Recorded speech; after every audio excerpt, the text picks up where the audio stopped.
السلام عليكم ورحمة الله وبركاته. بسم الله الرحمن الرحيم.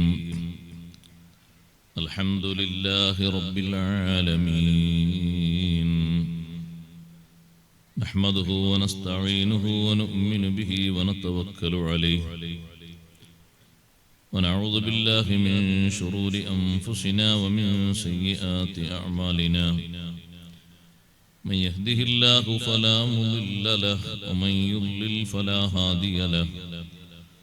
نشهد أن لا إله إلا الله وحده لا شريك له، ونشهد أن سيدنا ونبينا ومولانا محمدا صلى الله عليه وسلم عبده ورسوله. اللهم صل وسلم وبارك على رسولك سيدنا ومولانا محمد وعلى آله وأصحاب سيدنا ومولانا محمد وعلى جميع الأنبياء والمرسلين وآلهم وصحبهم والتابعين لهم بإحسان إلى يوم الدين. أما بعد، أعوذ بالله من الشيطان الرجيم. بسم الله الرحمن الرحيم. يا أيها الناس اتقوا ربكم إن زلزلة الساعة شيء عظيم. يوم ترونها تذهل كل مرضعة عما أرضعت وتضع كل ذات حمل حملها وترى الناس سكارى وما هم بسكارى ولكن عذاب الله شديد. صدق الله العلي العظيم. صدق وصدق وبلغ رسوله النبي الكريم، ونحن على ما قال ربنا من الشاهدين الشاكرين، والحمد لله رب العالمين.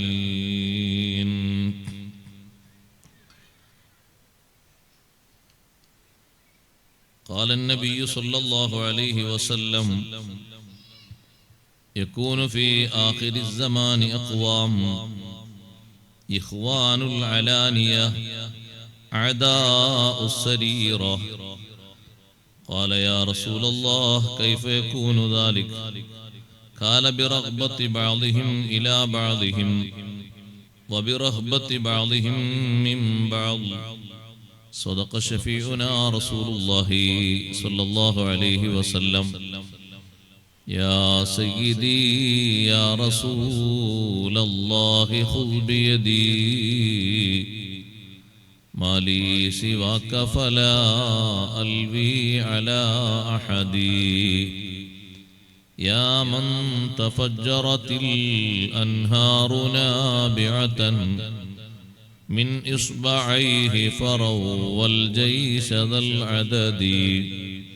يا من يقوم مقام الحمد منفردا للواحد الفرد لم يولد ولم يلد. إني إذا سامني ضيم يربعني أقول يا سيد السادات يا سندي.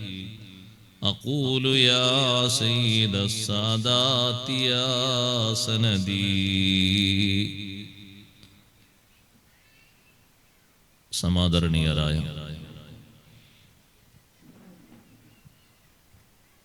ഉസ്താദുമാരെ, രക്ഷിതാക്കളെ, മാന്യ സഹോദരങ്ങളെ, സഹോദരിമാരെ, സുഹൃത്തുക്കളെ, അൽഹംദുലില്ലാഹ്, നമ്മുടെ ഈ മഹത്തായ പള്ളിയിൽ വെച്ച് നടന്നു വരുന്ന സ്വലാത്ത് മജ്ലിസിന്റെ വാർഷികത്തോടനുബന്ധിച്ചുള്ള പരിപാടിയിലാണ് നാം ഒത്തുകൂടിയിരിക്കുന്നത്. നാളെ ബഹുമാന്യരായ സയ്യിദ് അവറുകളുടെ നേതൃത്വത്തിൽ സ്വലാത്ത് വാർഷിക മജ്ലിസ് നടക്കും.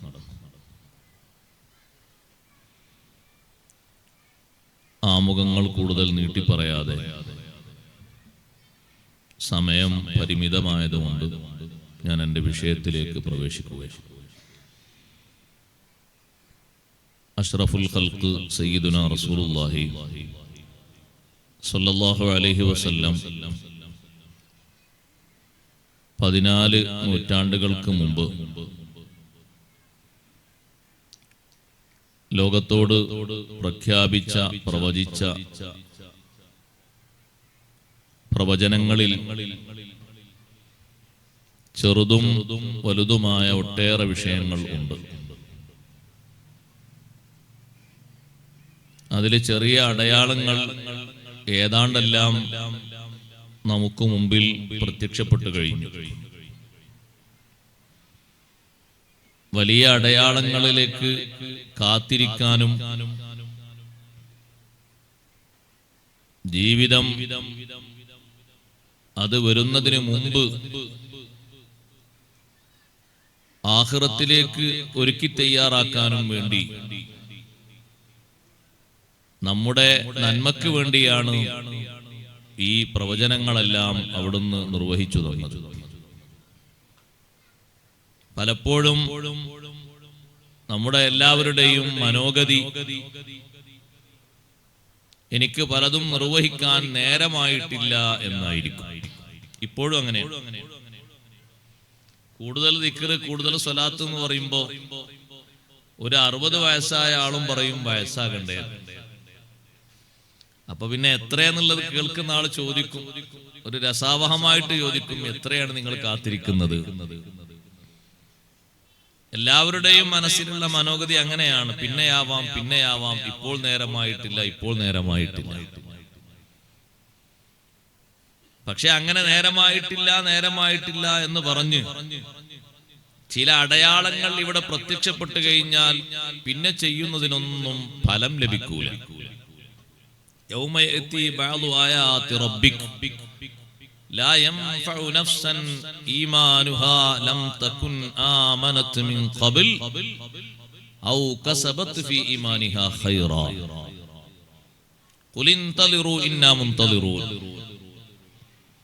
അല്ലാഹു ജല്ല ജലാലുഹു പറയുന്നു, യൗമ യഅതി ബഅദു ആയാതി റബ്ബിക്, നിന്റെ റബ്ബ് നിശ്ചയിച്ച ചില അടയാളങ്ങൾ വരുന്ന ദിവസം അത് പ്രത്യക്ഷപ്പെട്ടു കഴിഞ്ഞാൽ ലാ യൻഫഉ നഫ്സൻ ഈമാനുഹാ ലം തകുൻ ആമനത് മിൻ ഖബൽ, നേരത്തെ വിശ്വസിച്ചിട്ടില്ലാത്ത ഒരു മനുഷ്യനും പിന്നീട് വിശ്വാസം ഉപകരിക്കില്ല. പലർക്കും തോന്നും ഇസ്ലാം പഠിപ്പിക്കുന്ന പ്രവചനങ്ങളൊക്കെ പുലർന്നു, ശരിയാണ്, അതുകൊണ്ട് വേഗം മുസ്ലിം ആകട്ടെ. അങ്ങനെ ഈമാൻ സ്വീകരിക്കാൻ ആളുകൾ ഊറ്റത്തോടെ വരും, കൂട്ടം കൂട്ടമായി വരും. പക്ഷേ ഫലം ലഭിക്കൂല. അല്ലാഹു തആല സ്വീകരിക്കുന്ന സമയം കഴിഞ്ഞു എന്നർത്ഥം. തുലൂഉ ശംസ് മിനൽ മഗ്രിബ്, വലിയ അടയാളങ്ങളിൽ 10 ഒന്നാണ് പടിഞ്ഞാറിൽ നിന്ന് സൂര്യൻ ഉദിച്ചു വരിക എന്നുള്ളത്. പടിഞ്ഞാറിൽ നിന്ന് സൂര്യൻ ഉദിച്ചതിന് ശേഷവും ഇവിടെ മുഅ്മിനീങ്ങളുണ്ട്, ജനങ്ങളുണ്ട്, മുഅ്മിനീങ്ങളും അല്ലാത്തവരൊക്കെ ഉണ്ട്. പക്ഷേ ഈമാൻ ഇല്ലാത്തവർക്ക് ഇനി ഒരു ഈമാനിലേക്കും ഉയരാൻ കഴിയില്ല. ഈമാൻ ഉള്ളവന് ഉള്ള ഈമാൻ കരുപ്പിടിപ്പിക്കാനും കഴിയില്ല. ഔ കസബത് ഫീ ഈമാനിഹാ ഖൈറാ, അല്ലാഹു നൽകിയ ഈമാനിൽ പുരോഗതി ഉണ്ടാക്കാത്ത ഒരു മനുഷ്യനും ഇനി പുരോഗതി ഉണ്ടാക്കാൻ കഴിയില്ല. സമയം കഴിഞ്ഞു. അപ്പൊ ആ വലിയ അടയാളങ്ങളൊക്കെ പ്രത്യക്ഷപ്പെടുന്നതിന് മുമ്പ് ചെറുതിങ്ങനെ കാണുമ്പോ ഞാനും നിങ്ങളും നമ്മൾ ഓരോരുത്തരും ഒരുങ്ങണം. അല്ലാഹ് ആഖിറത്തിലേക്ക് പോകാനുള്ള അടയാളങ്ങളാണ് അനുദിനം രാവും പകലും പുതുതായി കണ്ടുകൊണ്ടിരിക്കുന്നത്. ഓരോന്നും എന്റെ മുന്നിൽ വരച്ചു കാണിച്ചത് ഉണ്ടെന്ന് വിശ്വസിക്കുന്നതിനപ്പുറം ഞാൻ ഒരുങ്ങാനാണ്. എന്റെ ജീവിതത്തിന്റെ യഥാർത്ഥ വഴിയിലേക്ക് ഒരുങ്ങാൻ എന്റെ യഥാർത്ഥ ജീവിതം ആരംഭിച്ചിട്ടില്ല. യഥാർത്ഥ ജീവിതം ആരംഭിക്കുന്നത് മരണത്തിന് ശേഷമാണ്. മരണത്തിന് ശേഷമാണ് യഥാർത്ഥ ജീവിതം. നന്മയും തിന്മയും വേർതിരിച്ച് ബോധ്യപ്പെടുന്ന യഥാർത്ഥ ജീവിതം. അധ്വാനിക്കാമായിരുന്നു എന്ന് ഏറെ ആഗ്രഹിക്കുന്ന വിലപിക്കുന്ന ജീവിതം. ആ ജീവിതം വരുന്നതിന് മുമ്പ് ഇവിടെ ഈ ചുരുങ്ങിയ കാലഘട്ടത്തിൽ അധ്വാനം നടത്തണം. അതുകൊണ്ടാണ് നമ്മെ ഓരോരുത്തരെയും ഹബീബ് റസൂലുള്ളാഹി സ്വല്ലല്ലാഹു അലൈഹി വസല്ലമ തങ്ങൾ ഉദാഹരിച്ചത് ഒരു പ്രവാസ ലോകത്ത് ജീവിക്കുന്ന ആളെ പോലെയാണ്. നമ്മെ ഓരോരുത്തരെയും ഉദാഹരിച്ചത് അങ്ങനെയാണ്. കുൻ ഫിദ് ദുനിയാ കഅന്നക ഗരീബ് ഔ ആബിറു സബീൽ വഉദ്ദ നഫ്സക മിൻ അസ്ഹാബിൽ ഖുബൂർ. ഏത് ചെറിയ സൗകര്യത്തിലും താമസിക്കാൻ റെഡിയാണ് ഒരു 2000 രൂപക്ക് ശമ്പളം കിട്ടുന്ന ഒരു പ്രവാസി. വേണമെങ്കിൽ ഒരു കൂണിക്കോട്ടിലും കഴിഞ്ഞവരുണ്ടാകും 10 കൊല്ലം. കഥ പതുക്കെ ചോദിച്ചാ പറഞ്ഞുതരും. ചിലരുടേതൊക്കെ ഒരു ആത്മകഥ എഴുതുകയാണെങ്കിൽ 1000 പേജിൽ അപ്പുറം പോകും. അത്രമാത്രം കഠിനാധ്വാനങ്ങൾ സഹിച്ചവരുണ്ട്. ഇവിടെ ഒരു നല്ല ജീവിതം കരുപ്പിടിപ്പിക്കാൻ വേണ്ടി എന്ത് ചെറുതും സ്വീകരിക്കും. എത്ര ആളുകളുണ്ട് ഇവിടെ നല്ല നല്ല സുഖത്തിൽ ജീവിച്ച ആളുകൾ. കുടുംബത്തെ ഒന്ന് ഹലാല രീതിയിലൊന്ന് പോറ്റി വളർത്തി മുന്നോട്ട് കൊണ്ടുപോകാൻ കഷ്ടപ്പെടുന്നതിന്റെ കഷ്ടപ്പാടിൽ ചെറുതൊക്കെ സഹിച്ചു കഴിയുന്ന എത്ര ആളുകളുണ്ട് ഇപ്പോഴും. ഒരു റൂമിൽ എത്ര ആളാ? ഈ സ്റ്റേജിന്റെ വലുപ്പമുള്ള ഒരു റൂമിൽ 20 ആളാ. 5 കട്ടിൽ ഒരു ഭാഗത്ത് 5 കട്ടില് 4-5 എണ്ണം കൂടിയ 20 ആള്. നമ്മുടെ ട്രെയിനിൽ പോലും അതിനേക്കാളും സൗകര്യമുണ്ട്. നമ്മൾ പോയി നോക്കിയാൽ കാണുന്ന അനുഭവമാണ്. ഈ ദുനിയാവിൽ മനുഷ്യ കുൻ ഫിദ് ദുനിയാ കഅന്നക ഗരീബ്, എന്തും സഹിച്ച് ത്യജിച്ച് നല്ല ഒരു ജീവിതം നാട്ടിൽ വെച്ചു പിടിപ്പിക്കണം എന്ന് ആഗ്രഹിക്കുന്ന ഒരു പ്രവാസി സഹിക്കും പോലെ പരലോകത്തിന് വേണ്ടി നീ സഹിക്കണം. ദുനിയാവിൽ നമ്മൾ ഓരോരുത്തരും വിദേശികളാണ്, പ്രവാസികളാണ് എന്ന് പറഞ്ഞാൽ അതിന് 2 തലമുണ്ട്. ഒന്ന്, അധ്വാനത്തിൽ പ്രവാസി സഹിക്കും പോലെ സഹിക്കണം. മറ്റൊന്ന്, ഒരു ടൈമും കളയാതെ ഓവർ ടൈമായിട്ട് 4 മണിക്കൂർ ഏറെ കിട്ടുകയാണെങ്കിൽ അതുകൂടി എന്തെങ്കിലുമൊക്കെ ചെറിയ ബിസിനസ്. നാട്ടിക്ക് വന്ന ഒരു പക്ഷേ 8 മണിക്കൂർ, പകലൊരു 4 മണിക്കൂറും രാത്രി 8 മണിക്കൂറൊക്കെ ഒരു വിശ്രമം ഉണ്ടാകും. പക്ഷെ അവിടെ ആകെ വിശ്രമം രാത്രിയിലെ 4 മണിക്കൂറിൽ ചുരുക്കി ബാക്കി 20 മണിക്കൂറും ഹലാലായ മാർഗത്തിൽ അധ്വാനിക്കുന്നതിന് കഷ്ടപ്പെടുന്നതിന് വേണ്ടി ചെലവഴിക്കുക. ശരിക്കും യഥാർത്ഥത്തിൽ കഫീലിന്റെ കീഴിലുള്ള ഒരു ജോലി ഒരു 8-9 മണിക്കൂർ കൊണ്ട് തീർന്നു. പിന്നെയും നല്ലൊരു ജോലി കിട്ടുമെങ്കിൽ എടുത്തോളൂ എന്നൊരു പെർമിറ്റ് കിട്ടിയപ്പോ അന്വേഷിച്ച് അതും പിടിച്ചു, അതിലേക്കും പോയി. ഒരു ടൈം വിശ്രമിക്കാനല്ല, ഭക്ഷണം കഴിക്കുന്ന ഒരു 10-15 മിനിറ്റ് ഉണ്ടാകും, നിസ്കരിക്കാൻ വേറൊരു 10 മിനിറ്റും, ബാക്കി ഫുൾ ടൈം. അതുപോലെ അധ്വാനിക്കണം ആഖിറത്തിന് വേണ്ടി. അതാണ് പറഞ്ഞത് കുൻ ഫിദ് ദുനിയാ കഅന്നക ഗരീബ്. വിദേശി ഒരുങ്ങും പോലെ ഒരുങ്ങണം, തയ്യാറാകണം. വിദേശി സഹിക്കും പോലെ ഈ ദുനിയാവിന്റെ ജീവിതത്തിൽ സഹിക്കണം. ഔ ആബിറു സബീൽ, ഒരു യാത്രക്കാരൻ യാത്രയിൽ എത്ര പ്രതിസന്ധി സഹിക്കും. പ്രതിസന്ധി തരണം ചെയ്യാതെ യാത്ര ചെയ്യാൻ കഴിയില്ല. വിമാനയാത്രയാണെങ്കിലും ശരി, ഫുൾ ടൈം മുക്കയ്യഫായ രീതിയിൽ ഒരു റൂമിൽ വിശ്രമിക്കുന്ന രീതിയിലുള്ള യാത്രയാണെങ്കിലും ശരി, പലതും തരണം ചെയ്യേണ്ടി വരും. അതൊക്കെ സഹിച്ച് ജീവിക്കും പോലെ നീ ആഖിറത്തിന് വേണ്ടി ഈ ലോകത്ത് സഹിക്കണം. ഇവിടെ നീ അങ്ങനൊക്കെ സഹിച്ച് തരണം ചെയ്താൽ പിന്നെ കിട്ടും സുഖജീവിതം. അല്ലാഹു നൽകുമാറാകട്ടെ. വഉദ്ദ നഫ്സക മിൻ അസ്ഹാബിൽ ഖുബൂർ. എപ്പോഴും നിന്റെ ശരീരത്തോട് നീ ഒരു ഓർമ്മ കൊടുക്കണം. ഖബറാളിയാണ് ഞാൻ, ഖബറാളിയാണ്, ഖബറിൽ കിടക്കേണ്ടവനാണ്, മണ്ണിൽ പോയി കിടക്കേണ്ട ശരീരമാണ്. നിന്റെ ശരീരത്തെ നീ എണ്ണുന്നത് അങ്ങനെയായിരിക്കും. ഇപ്പോൾ ഞാൻ കിടക്കുന്നത് മെത്തയിലാണെങ്കിലും എനിക്ക് മെത്തക്ക് പകരം വരാനിരിക്കുന്നത് മണ്ണറയാണ്. ആ മണ്ണറയിൽ സുഖജീവിതം വേണമല്ലോ അല്ലാഹ്. ദുനിയാവിൽ ഏതൊരു സുഖം നിന്റെ മുന്നിലേക്ക് വരുമ്പോഴും നിന്റെ ശരീരത്തോട് നീ ബോധ്യം കൊടുക്കേണ്ടത് ഉദ്ദ നഫ്സക മിൻ അസ്ഹാബിൽ ഖുബൂർ. ഒരുങ്ങാനാണ് ഈ പ്രവചനങ്ങളൊക്കെ മുന്നിൽ വെച്ച് തരുന്നത്. സഹോദരങ്ങളെ, നമ്മൾ കണ്ണിറയെ ഒരുപാട് പ്രവചനങ്ങൾ കണ്ടു കഴിഞ്ഞു. അഷ്റഫുൽ ഖൽഖ് സയ്യിദുനാ റസൂലുള്ളാഹി സ്വല്ലല്ലാഹു അലൈഹി വസല്ലം തങ്ങൾ പറഞ്ഞത് മുഴുവനും ഒരൊറ്റ കാര്യം ഇല്ലാതെ ഈ ദുനിയാവിൽ സംഭവിക്കുമോ? സംഭവിക്കും. ഇത് സംഭവിച്ചിട്ടല്ലാതെ ഖിയാമത്ത് നാൾ നടക്കില്ല എന്ന് തങ്ങൾ പറഞ്ഞിട്ടുണ്ടോ? അത് നടന്നേ ഉണ്ടാകൂ. അത് സംഭവിച്ചേ ഉണ്ടാകൂ. നമ്മുടെ കൺമുന്നിൽ നേർക്ക് നേരെ പച്ചയായി യാഥാർത്ഥ്യങ്ങൾ കാണുമ്പോ മുത്തു റസൂൽ സ്വല്ലല്ലാഹു അലൈഹി വസല്ലം തങ്ങളുടെ ഓരോ വാക്കുകളും കൂടുതൽ കൂടുതൽ മനസ്സിന്റെ ആഴിയിൽ തറപ്പിക്കാനും ഉറപ്പിക്കാനും വിശ്വാസരംഗത്തെ കൂടുതൽ ആർജവത്തോടെ മുന്നോട്ട് നീങ്ങാനും അത് ഒരു വഴി, ഒരു മാർഗമാകണം. ഇന്നലെ കാണാത്ത ഒന്ന് ഇന്ന് കാണുന്നു, ഇന്നലെ അനുഭവിക്കാത്ത ഒന്ന് നമ്മൾ ഇന്ന് അനുഭവിക്കുന്നു. ഹബീബ് സല്ലല്ലാഹു അലൈഹി വസല്ലം തങ്ങൾ പഠിപ്പിച്ച പ്രവചനങ്ങൾ എത്രയാണ് പുലരുന്നത് നോക്ക് നിങ്ങൾ. ഈ കാലഘട്ടത്തിൽ നേർക്കുനേരെ നമ്മുടെ മുന്നിൽ പച്ചയായി പച്ച യാഥാർത്ഥ്യം പോലെ നമ്മൾ കാണുന്നത്. ഒരു വിശാലമായ ഹദീസിൽ 15 ലക്ഷണങ്ങൾ നബി സല്ലല്ലാഹു അലൈഹി വസല്ലം എണ്ണി പറഞ്ഞു. ഇദാ ഫഅലതു ഉമ്മതി 15 ഖിസാൽ, എന്റെ സമുദായം 15 കാര്യങ്ങൾ അനുവർത്തിച്ചു കഴിഞ്ഞാൽ ഫഖദ് ഹല്ല ബിഹൽ ബലാ, എന്റെ ഉമ്മത്തിന് കടുത്ത പരീക്ഷണം സംജാതമാകും. വലിയ വലിയ പരീക്ഷണങ്ങൾ വരും. 15 ലക്ഷണങ്ങൾ എണ്ണി പറഞ്ഞിടത്ത് തങ്ങൾ ആദ്യമായി എണ്ണി പറഞ്ഞു ഇദത്തുഖിദൽ ഫൈഉദി വലാ, ഇദത്തുഖിദൽ ഫൈഉദി വലാ, പൊതുസ്വത്ത് സ്വന്തം സ്വത്ത് പോലെ കൈകാര്യം ചെയ്യപ്പെടുന്ന സന്ദർഭം വന്നാൽ, പൊതുസ്വത്താണ്, അതൊരു വ്യക്തിയുടെ സ്വത്തല്ല, പൊതുസ്വത്താണ്. പൊതുസ്വത്ത് പൊതുവായ മാർഗങ്ങൾക്കേ വിനിയോഗിക്കാവൂ, സ്വന്തം മാർഗങ്ങൾക്ക് ഉപയോഗിക്കരുത്.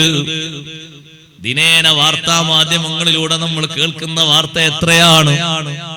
1 മാസം ആയിട്ടില്ല സഹോദരങ്ങളെ, പൊതുവായിട്ട് ജനങ്ങളിലേക്ക് കൊടുക്കേണ്ട പെൻഷൻ പണം, അതിന്റെ ഒരു ചെറിയ വിഷയം ഇപ്പോഴും അവിടെ കിടക്കുന്നുണ്ട്. എത്ര കോടിയാ, എത്ര കോടിയാണ് അപഹരിച്ചത്? പൊതുമേഖലയിലേക്ക് കൊടുക്കാനുള്ളതാണത്. എത്ര കോടിയാ സഹോദരങ്ങളെ വെട്ടിമാറ്റിയത്? ഇദത്തുഖിദൽ ഫൈഉദി വലാ, പാവങ്ങൾക്ക് കൊടുക്കാനുള്ളത്, അഗതികൾക്ക് കൊടുക്കാനുള്ളത്, ആ മാർഗത്തിലേക്ക് നീക്കിവെച്ചത് സ്വന്തം കിട്ടാനുള്ള സ്വത്ത് പോലെ ഉപയോഗപ്പെടുത്തുന്ന സന്ദർഭം വന്നാൽ, അഥവാ വലിയ വലിയ സ്ഥാനമാനത്തിരിക്കുന്നവരും വലിയ വലിയ പ്രമുഖന്മാരും സാധുക്കൾക്കുള്ള വിഹിതങ്ങൾ സ്വന്തം സ്വത്തുപോലെ കീശയിലാക്കിയിട്ട് കൈമാറ്റം ചെയ്ത് ഉപയോഗിക്കപ്പെടുന്ന സന്ദർഭം വന്നാൽ, ഇനി അത് വരാനുണ്ട് എന്ന് വേറെ പറയേണ്ട വന്നു. പരസ്യമായി പലതും കണ്ടു കഴിഞ്ഞു. വാർത്താ മീഡിയകളിൽ ഇത്ര ആളുകൾ ഇത്രത്തോളം അപഹരിച്ചിട്ടുണ്ട് എന്നുള്ള കണക്ക് വന്നു. ഒരു മേഖലയിൽ മാത്രമല്ല പല മേഖലയിലും ഉണ്ട്. ഒരു മേഖലയിൽ മാത്രമല്ല പല മേഖലയിലും അങ്ങനെയുണ്ട്. പൊതുവായിട്ടുള്ളതല്ലേ സഹോദരങ്ങളെ വഖഫ് സ്വത്ത്? പൊതുവല്ലേ? വഖഫ് സ്വത്ത് പൊതുവല്ലേ? എത്ര സ്ഥലങ്ങളിൽ അന്യാധീനപ്പെട്ടുപോയി.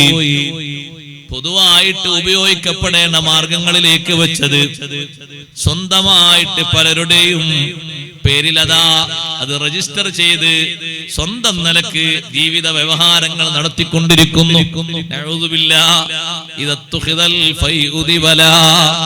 പൊതുവായിട്ടുള്ള ഒന്ന് സ്വന്തത്തിലേക്ക് ഉപയോഗിക്കാൻ ഏറ്റവും കൂടുതൽ ശ്രദ്ധയോടുകൂടെ കൈകാര്യം ചെയ്തിരുന്ന അഷ്റഫുൽ ഖൽഖ് റസൂലുള്ളാഹി സ്വല്ലല്ലാഹു അലൈഹി വസല്ലം തങ്ങളുടെ ശിഷ്യന്മാര് ഭരണം നടത്തുന്ന കാലം പൊതു സ്വത്തിൽ നിന്ന് സ്വന്തം സ്വത്ത് പോലെ കൈകാര്യം ചെയ്യുന്ന ഒരു സന്ദർഭം ബോധ്യപ്പെട്ടപ്പോ എത്ര കർശനമായിട്ടാണത് വിലക്കിയത് എന്നറിയുമോ?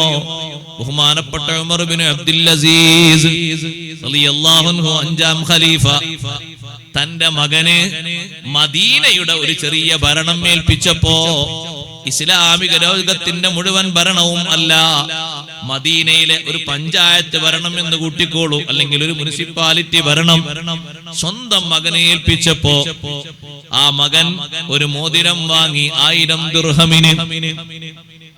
കസേരയിൽ ഇരുന്നിട്ടേ ഉള്ളൂ. കസേര കിട്ടിയപ്പോഴേക്കും 1000 ദിർഹമിന് ഒരു മോതിരം. ഉപ്പാക്ക് ഉമർ ബിൻ അബ്ദുൽ അസീസ് റളിയല്ലാഹു അൻഹു വിവരം കിട്ടിയപ്പോ ഉപ്പ ഒരു കത്തെഴുതി, മോനെ നീ ഇരിക്കുന്ന കസേര ജനങ്ങളുടെ ആവശ്യത്തിന് വേണ്ടി അത് നിർവഹിച്ചു കൊടുക്കാൻ വേണ്ടി മുന്നിലേക്ക് വെച്ചു തന്ന കസേരയാണ്. സ്വന്തം ആഗ്രഹങ്ങളും താല്പര്യങ്ങളും നിറവേറ്റപ്പെടാൻ വേണ്ടിയല്ല. നീ 1000 ദിർഹമിന് ഒരു മോതിരം വാങ്ങി എന്ന വിവരം എനിക്ക് കിട്ടിയിട്ടുണ്ട്. ആ മോതിരം വിൽക്കണം. 1000 ദിർഹമിന് 1000 പാവങ്ങൾക്ക് ഭക്ഷണം കൊടുക്കണം. പകരം എന്റെ മോനൊരു ഇരുമ്പിന്റെ മോതിരം വാങ്ങി ധരിക്കണം. ആ മോതിരത്തിന്റെ കല്ലിന്റെ ഭാഗത്തൊരു എഴുതി വെക്കണം, റഹിമല്ലാഹു റഅൻ അറഫ ഖദ്റ നഫ്സിഹി എന്നൊരു എഴുത്ത് അതിന്റെ ഭാഗത്ത് എഴുതിയിട്ട് ഇടക്കിടക്ക് ഇങ്ങനെ നോക്കണം. സ്വന്തം നിലവാരം തിരിച്ചറിയുന്നവന് അല്ലാഹു റഹ്മത്ത് ചെയ്യട്ടെ എന്നൊരു അമൂല്യമായൊരു വചനം, ഒരു തത്വോപദേശം നീ എഴുതി വെക്കണം. അത് മോതിരത്തിന്റെ കല്ലിൽ കുറിച്ചു വെക്കണം. ഇപ്പോൾ നീ ധരിച്ചിരിക്കുന്ന വെള്ളിയുടെ വിലയാർന്ന മോതിരമില്ലേ, അത് നീ അഴിച്ചു വിറ്റ് 1000 മിസ്കീന്മാർക്ക് ഭക്ഷണം കൊടുക്കണം. പൊതു ഖജനാവിൽ നിന്ന് അങ്ങനെ എടുത്ത് നീ മോതിരം ധരിക്കരുത്. ഒരു സുന്നത്തല്ലേ എന്നുള്ളവർക്ക് എന്റെ മോനല്ലേ ഒരു സുന്നത്തല്ലേ? പൊതുഭാഗാണ്. പൊതുഭാഗം വെച്ചിരിക്കുന്നതിന് ചില നിയമങ്ങളും കാര്യങ്ങളൊക്കെ ഉണ്ട്. അതതുപോലെ ഉപയോഗിക്കാവൂ. സ്വന്തം കാര്യങ്ങൾക്ക് താല്പര്യങ്ങൾക്ക് വേണ്ടിയല്ല ആ പൊതു സ്വത്ത് കരുപ്പിടിപ്പിക്കേണ്ടത്. ഉമർ ബിൻ അബ്ദുൽ അസീസ് റളിയല്ലാഹു അൻഹുവിന്റെ കത്ത് കിട്ടിയപ്പോഴേക്ക് അത് വായിച്ച് ഉപ്പയുടെ താക്കീതുകളൊക്കെ കണ്ടപ്പോ മകൻ പേടിച്ചു. മോതിരം അഴിച്ചു വിറ്റു. ഉപ്പ പറഞ്ഞതുപോലെ 1000 മിസ്കീന്മാർക്ക് ദാനം ചെയ്തു. ഭക്ഷണം വിളമ്പിക്കൊടുത്തു. പകരം വാങ്ങാൻ വേണ്ടി പറഞ്ഞത് ഒരു ഇരുമ്പിന്റെ മോതിരമാണ്. നിങ്ങൾ നോക്ക്, കുറഞ്ഞ കാശ് കൊണ്ട് ഒരു വെള്ളി മോതിരം വാങ്ങിക്കുമെന്ന് അറിയില്ല. മോൻ അത് ധരിച്ചാ മതി. ഏതാണ് ഈ മോന്? ഭരണക്കസേരയിൽ ഇരിക്കുന്ന മോനാണ്. നബി സല്ലല്ലാഹു അലൈഹി വസല്ലം തങ്ങൾ ഒന്നാമതായി പറഞ്ഞ അടയാളം, ഇനിയും അത് വെളിവാകാനുണ്ട് എന്ന് കാത്തിരിക്കണം. വേണ്ട.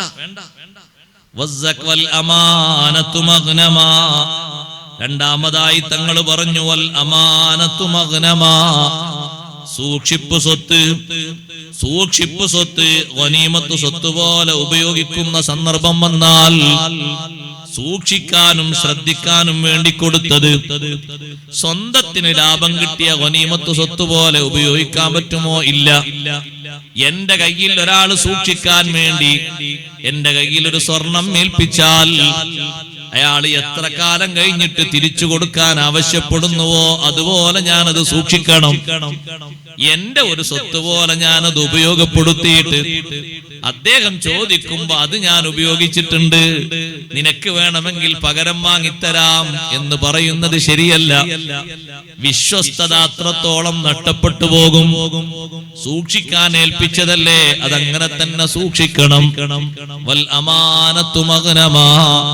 അഷ്റഫുൽ ഖൽഖ് സയ്യിദുനാ റസൂലുള്ളാഹി സ്വല്ലല്ലാഹു അലൈഹി വസല്ലം തങ്ങൾക്ക് എല്ലാവരും വിളിച്ചിരുന്ന സ്ഥാനപ്പേര് തന്നെ അൽ അമീൻ എന്നല്ലേ. അവിടുത്തെ അമാനത്തിലേക്ക് ചേർത്തിയിട്ടുള്ള ഏറ്റവും വലിയ സൽപ്പേര്. തങ്ങൾ മക്കയിൽ നിന്ന് മദീനയിലേക്ക് ഹിജ്റ പോകുമ്പോ മുശ്രിക്കുകളടക്കം സൂക്ഷിക്കാൻ കൊടുത്ത സ്വത്ത് വിതരണം ചെയ്യാൻ ഏൽപ്പിച്ചത് അലി ഇബ്നു അബീ ത്വാലിബ് റളിയല്ലാഹു അൻഹുവിനെയാണ്. അലി റളിയല്ലാഹു അൻഹു അതിനു വേണ്ടി ദിവസം എടുത്തത് 3 ദിവസമാണ്. അത്രത്തോളം സാധനങ്ങൾ മുശ്രിക്കുകളും അല്ലാത്തവരും എല്ലാവരും സൂക്ഷിക്കാൻ കൊണ്ടുവന്ന് കൊടുത്തിരിക്കുന്നത് അൽ അമീന്റെ അടുത്താണ്. അതിൽ ദിർഹമുണ്ട്, ദീനാറുണ്ട്, രത്നങ്ങളുണ്ട്, മുത്തുകളുണ്ട്, പലതുണ്ട്, വിലപിടിപ്പുള്ള പലതുണ്ട്. 3 ദിവസം എടുക്കേണ്ടി വന്നു. മക്കയിലുള്ള ആളുകളെ കണ്ടെത്താനല്ല, ഇത് വിതരണം ചെയ്ത് തീർക്കാൻ. അത് മുഴുവനും കൊടുത്തതിന് ശേഷമേ വരാവൂ എന്ന് അലി റളിയല്ലാഹു അൻഹുവിനോട് നിർദ്ദേശം കൊടുത്തിരുന്നു. എത്രത്തോളമാണ് ഏൽപ്പിച്ചിരിക്കുന്നത്? ആ അമാനത്തിന് എത്രമാത്രം വലിയ ബഹുമാനം ഉണ്ട്. സൂക്ഷിക്കാൻ വേണ്ടി ഏൽപ്പിച്ചൊരു സ്വത്ത് ഭദ്രമായിട്ട് തന്നെ അത് നിൽക്കണം എന്നതുകൊണ്ടല്ലേ ബഹുമാനപ്പെട്ട ഖളിർ അലൈഹിസ്സലാം ചാഞ്ഞ് ചെരിഞ്ഞ് വീണുപോകാനായ ഒരു മതിൽക്കെട്ട്, അതും ചെറിയൊരു മതിലല്ല, 500 മുഴം ഉയരമുള്ള വലിയൊരു വൻമതിലാണ്. അത് ഭദ്രമായ രൂപത്തിൽ, അവിടെ പൊളിയാത്ത രൂപത്തിൽ ഭദ്രമായി കെട്ടി നിർത്തിയത്, ഒരു 5 പൈസ കൂലിയും വാങ്ങാതെ കെട്ടി നിർത്തിയത്. പാവപ്പെട്ട യതീമുകൾക്ക് അതിനടിയിൽ അവരുടെ പിതാവ് നേരത്തെ സൂക്ഷിച്ചു വെച്ചിരുന്ന ഒരു നിധിയുണ്ട്. ആ നിധി വേറെ ആരുടെയെങ്കിലും കയ്യിലെത്തിയിട്ട് പാവങ്ങൾക്കത് കിട്ടാതെയായാൽ വലിയ വിഷമം അല്ലേ? അത് വിചാരിച്ചാണ് ആ ചുമരിന്റെ പണിയെടുത്തത്. വഅമ്മൽ ജിദാറു ഫകാന ലിഗുലാമൈനി യതീമൈനി ഫിൽ മദീന വകാന തഹ്തഹു കൻസുൽ ലഹുമാ വകാന അബൂഹുമാ സ്വാലിഹാ ഫഅറാദ റബ്ബുക അൻ യബ്ലുഗാ അശുദ്ധഹുമാ വയസ്തഖ്രിജാ കൻസഹുമാ. ഈ മക്കൾക്ക് നല്ല പ്രായപൂർത്തിയും പക്വതയും വന്ന പ്രായമെത്തുമ്പോ ഉപ്പയുടെ സമ്പത്തിനെ പറ്റി അന്വേഷിക്കുമ്പോ ഇങ്ങനൊരു നിധിയുണ്ട് എന്നറിയുമ്പോ അതെടുത്തുകൊണ്ട് സുന്ദരമായി ജീവിക്കണമെങ്കിൽ അത് സുരക്ഷിതമായി നിൽക്കണം. മതിൽ പൊളിഞ്ഞു വീണാൽ ആരുടെയെങ്കിലും കയ്യിലെത്തും. അവരോട് പോയി യതീമിന്റെ സ്വത്താണ് എന്ന് പറഞ്ഞാലും അത് കിട്ടില്ല. അതുകൊണ്ട് ആ അമാനത്ത് അങ്ങനെ തന്നെ നിൽക്കണം. അതിനാണ് അത്രയും വലിയ ഒരു മതില്, ഒരു 5 പൈസ 5 കാശ് പോലും കൂലി വാങ്ങാതെ ഏറ്റവും നല്ല സൗജന്യമായ ഖിദ്മത്തിലൂടെ പടുത്തുയർത്തിയത്. അമാനത്തിന്റെ മൂല്യം മനസ്സിലാക്കി തരാനാണ്. വൽ അമാനത്തു മഗ്നമാ, അമാനത്ത് പൂർണ്ണമായും നഷ്ടപ്പെട്ടു പോയാൽ വസ്സകാത്തു മഗ്റമാ, മൂന്നാമത്തെ അടയാളം സക്കാത്ത് കടബാധ്യതയായി മാറിയാൽ.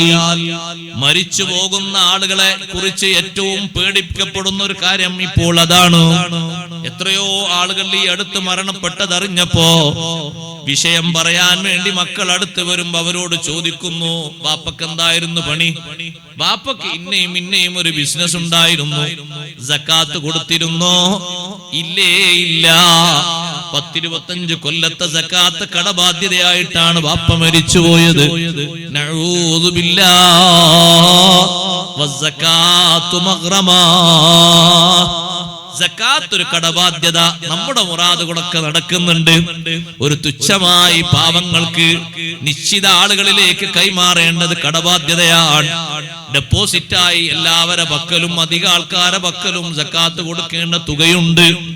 പലർക്കും അതിന് അർഹതയുണ്ട്. അർഹതയുള്ളവർ ഓരോ വർഷം ഏറി വരികയാണ്.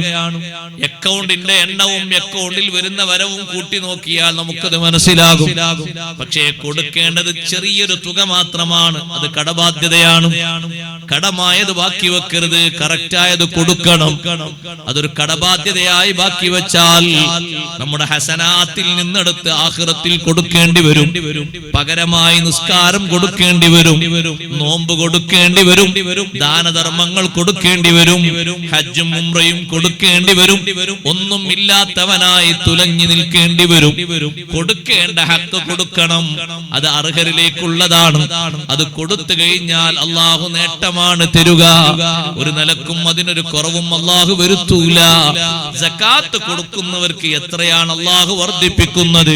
അള്ളാഹു നിശ്ചയിച്ച അത്രയും വർധനവ് അള്ളാഹു കൊടുക്കും. സക്കാത്ത് കൊടുക്കുന്നവരുടെ സ്വത്തും സമ്പാദ്യം കുറയൂല. അത് ഓരോ വർഷവും ഇങ്ങനെ വർധന വീട്ടിക്കൊണ്ടിരിക്കും. ആ നിശ്ചിത ആ അളവ് അത് ആ അർഹരായ ആളുകളിലേക്ക് കൊടുത്തുകളെ ഓരോ വർഷവും. ഒരു വർഷം മടി തോന്നിയാൽ രണ്ടാമത്തെ വർഷം അങ്ങനെ ആവും. പിന്നെ കെട്ടിക്കണക്കിന് കുറെ അങ്ങോട്ടായാൽ ലാസ്റ്റ് ഒന്നായിട്ട് കൊടുക്കാന്ന് പറയും. ലാസ്റ്റ് എന്ന് പറഞ്ഞാൽ എപ്പോഴായിരിക്കും? മരിച്ച സമയത്തിന് ശേഷമുള്ള. മരിക്കുമ്പോ പിന്നെ അത് മക്കളിലേക്കും മറ്റും വരുമ്പോ അവരെങ്ങാനും സ്വത്തിനും കാര്യത്തിനും കൂടുതൽ ആവശ്യമുള്ളവരായാൽ ബാപ്പക്ക് ബാപ്പന്റെ ഹയാത്ത് കാലത്ത് കൊടുത്തുകൂടായിരുന്നില്ലേ? ഇൽമും തഖ്വയും ഇഖ്ലാസും അറിവൊക്കെ ഉണ്ടായിരുന്നല്ലോ, മൂപ്പരെന്തേ കൊടുക്കാതിരുന്നത്? ഇപ്പൊ അമ്മക്കുള്ള സ്വത്തല്ലേ, ഇനി അമ്മക്കാണ്ട് ഉപയോഗിക്കാന്ന് പറയും. അപ്പൊ കഴിഞ്ഞു. അപ്പോഴും അത് കടാണ്. അത്രയും ഇഖ്ലാസുള്ള ആൾക്കാർ മക്കളൊക്കെ ഉണ്ടെങ്കിലേ കൊടുക്കുന്നവരുള്ളൂ. ബാക്കിയുള്ള ഒരു അനൗൺസ്മെന്റ് വരും. ഈ മരിച്ച ആൾക്ക് എന്തെങ്കിലും കടബാധ്യത ഉണ്ടെങ്കിൽ അവിടെ പിന്നെ ഇന്ന ആൾക്കാരുണ്ട്. ഞാൻ ആരും പേര് പറയില്ല, കാരണം പേരുള്ള ഒരു ബുദ്ധിമുട്ടാണ് കരുതിട്ട്. ഇന്ന ആൾക്കാരുണ്ടാവും, അവരൊക്കെ ബന്ധപ്പെട്ടിട്ടത് വീട്ടാന്ന് ഉസ്താദിനോട് അങ്ങനെ മസൂലിയത്ത് ഏൽപ്പിക്കും. അപ്പൊ ഉസ്താദ് അത് പറയും. ഓല് ഏൽപ്പിച്ച ഉസ്താദ് പറയണേ, ഉസ്താദിന്റെ വകയെ പറയില്ല. അങ്ങനെ മക്കളൊക്കെ ഒന്നിങ്ങനെ ഏൽപ്പിച്ചു, ഉസ്താദെ അത് പറഞ്ഞാൽ ഇങ്ങനെ ഉള്ളതുണ്ട് ചോദിക്കാൻ ഉസ്താദ് പറയും. ബാപ്പാക്ക് ഒരു അവകാശം അവിടെ ബാക്കിയുണ്ടായിട്ട് അതങ്ങനെ തന്നെ കടായി നിന്നു. മക്കളിലേക്ക് വന്നപ്പോ മക്കൾ ചിന്തിച്ചു, ബാപ്പാക്കാണ് കൊടുത്തുവിടാ, എന്തേ കൊടുക്കാ, നമുക്ക് എന്തെല്ലാം പണി പദ്ധതി ഉണ്ട്, അതിനെ തികയില്ല, ഇനി ഇന്നും കൊടുക്കാം എന്നാവില്ല തൽക്കാലം, പിന്നെ കൊടുക്കാന്ന് പറഞ്ഞു. അങ്ങനെ നേർക്കുനേരെ അനുഭവം പലരിൽ നിന്നും ഉണ്ടായത് കൊണ്ടാണ് ഞാൻ പറയുന്നത്. ആരെയും കണ്ടിട്ട് ബാക്കി വെക്കരുത്. നമുക്ക് കൊടുക്കാനുള്ള സക്കാത്ത് നമ്മൾ തന്നെ കൊടുക്കും.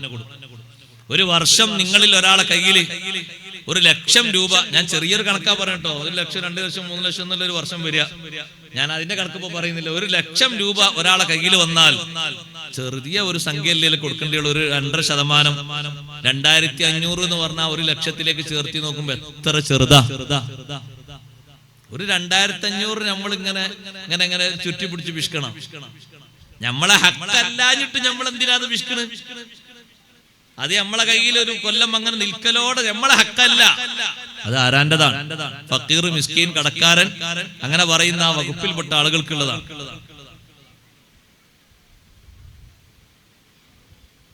അവരിലേക്ക് നമ്മൾ അങ്ങനെ കൊടുത്തോ, അല്ലാഹു തആല പറയുന്നത് വർധനവ് കിട്ടുന്നതാണ്. വമാ ആതീതും മിൻ സക്കാത്തിൻ തുരീദൂന വജ്ഹല്ലാഹ് ഫൗലൈക ഹുമുൽ മുളഈഫൂൻ. ഇരട്ടി ഇരട്ടി ഇരട്ടി ഇരട്ടി അല്ലാഹു തആല ഉദ്ദേശിച്ച അത്രയും ഇരട്ടി അല്ലാഹു തആല തരും, ഒരു കുറവുണ്ടാവും. പക്ഷെ ആ മേഖല അധികവും കടാൻ. അല്ലെ ചില ടൗണുകളിലൊക്കെ നോക്കുകയാണെങ്കിൽ ഒരു ബിസിനസ്സിൽ തന്നെ ഒരു വർഷം ഒരു ബിസിനസ് തുടങ്ങിയിട്ട് ആ ബിസിനസ് വർഷം അവസാനിക്കുമ്പോൾ ഒരു കൊല്ലമാകുമ്പോ അവിടെ ഡെപ്പോസിറ്റ് ഉള്ള വിൽപ്പനാ വസ്തുക്കള് മൊത്തം ഇങ്ങനെ കൂട്ടി നോക്കുമ്പോ ഒരു 25 ലക്ഷം, ചെറുതാ പറയണ്ടോ, വലുതല്ല, 25 ലക്ഷം. വലിയ വലിയ മാർക്കറ്റുകളും വലിയ വലുതൊക്കെ ആണെങ്കിൽ കോടിയിലേക്ക് അങ്ങനെ പോകണം. അതൊക്കെ അവിടെ ബാക്കിയുണ്ട്. അതിന്റെ 2.5% കൊടുക്കുകയാണെങ്കിൽ അവരാ ഉദ്ദേശിച്ച ആളുകളിലേക്ക് അതിന്റെ വകുപ്പനുസരിച്ച് നീക്കുകയാണെങ്കിൽ എത്ര കണ്ട് ദാരിദ്ര്യ നിർമ്മാർജ്ജനത്തിന് കഴിയും, സാധു സംരക്ഷണത്തിന് കഴിയും, കടക്കാരുടെ കണ്ണീരൊപ്പാൻ കഴിയും, എത്ര കഴിയും. അങ്ങനെ കൂട്ടി നോക്കുമ്പോ ഒരു ടൗണിലുള്ള ഒരു 10-25 ആള് തന്നെ കൊടുക്കുകയാണെങ്കിൽ, അവരവരെ ബന്ധപ്പെട്ട സ്ഥലങ്ങൾ കൊടുക്കുകയാണെങ്കിൽ എത്രയോ ആളുകളെ കണ്ണീരൊപ്പാൻ കഴിയും. അതൊരു സാമൂഹ്യ സേവനം കൂടിയാണ്, ഒരു ബാധ്യതയും കൂടിയാണ്. പക്ഷെ അത് കടമായി കിടക്കുകയാണ്.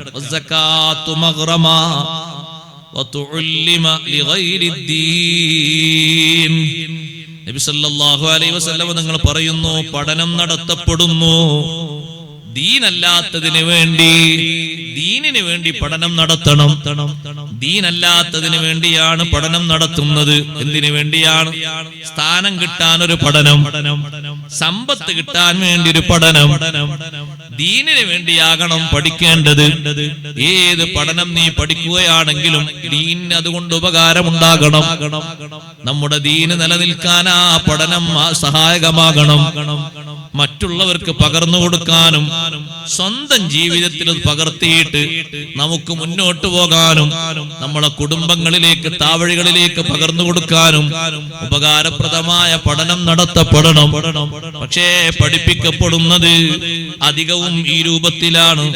സുബ്ഹാനല്ലാഹ്, അള്ളാഹുവിന്റെ ദീനിന് വേണ്ടിയാകണം പഠനം നടത്തപ്പെടേണ്ടത്. മറ്റു മേഖലകളിലേക്ക് അത് തിരിയുന്നു.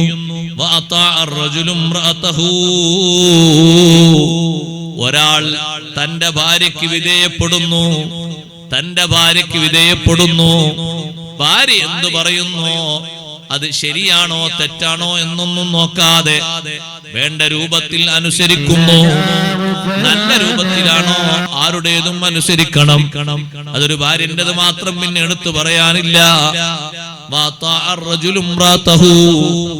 ഭാര്യ പറയുന്നയാളോട്, എനിക്കെന്റെ ഫ്രണ്ട്സിന്റെ കൂടെ അല്ലെങ്കിൽ എന്റെ കൂട്ടുകാരികളുടെ കൂടെ എനിക്ക് ഒരു ടൂറിന് പോകണം. അയാൾ ചോദിക്കുന്നു, ആരാ നേതൃത്വം? നേതൃത്വം നൽകാൻ ഞങ്ങളുടെ 4 നേതാക്കളുണ്ട്. ആ 4 പേരിൽ ഈ പെണ്ണിനെ നോക്കാനോ പരിരക്ഷിക്കാനോ ഒരു മഹ്റമും ഇല്ല. മുഴുവനും അന്യപുരുഷന്മാരാണ്. അന്യപുരുഷന്മാരോടൊപ്പം ആർമാദിച്ചുകൊണ്ട് ഉല്ലസിച്ചുകൊണ്ട് ആർഭാടം നടത്തിക്കൊണ്ട് ഇഷ്ടം പോലെ സമ്പത്തും ചെലവഴിച്ച് പോകാൻ 10,000-ഉം 25,000-ഉം രൂപ ഒരുക്കി കൊടുക്കുന്നു. ഈ പോകുന്നത് തുടക്കം മുതൽ ഒടുക്കം വരെ അല്ലാഹു അനുവദിച്ച മാർഗത്തിലാണോ? അല്ല.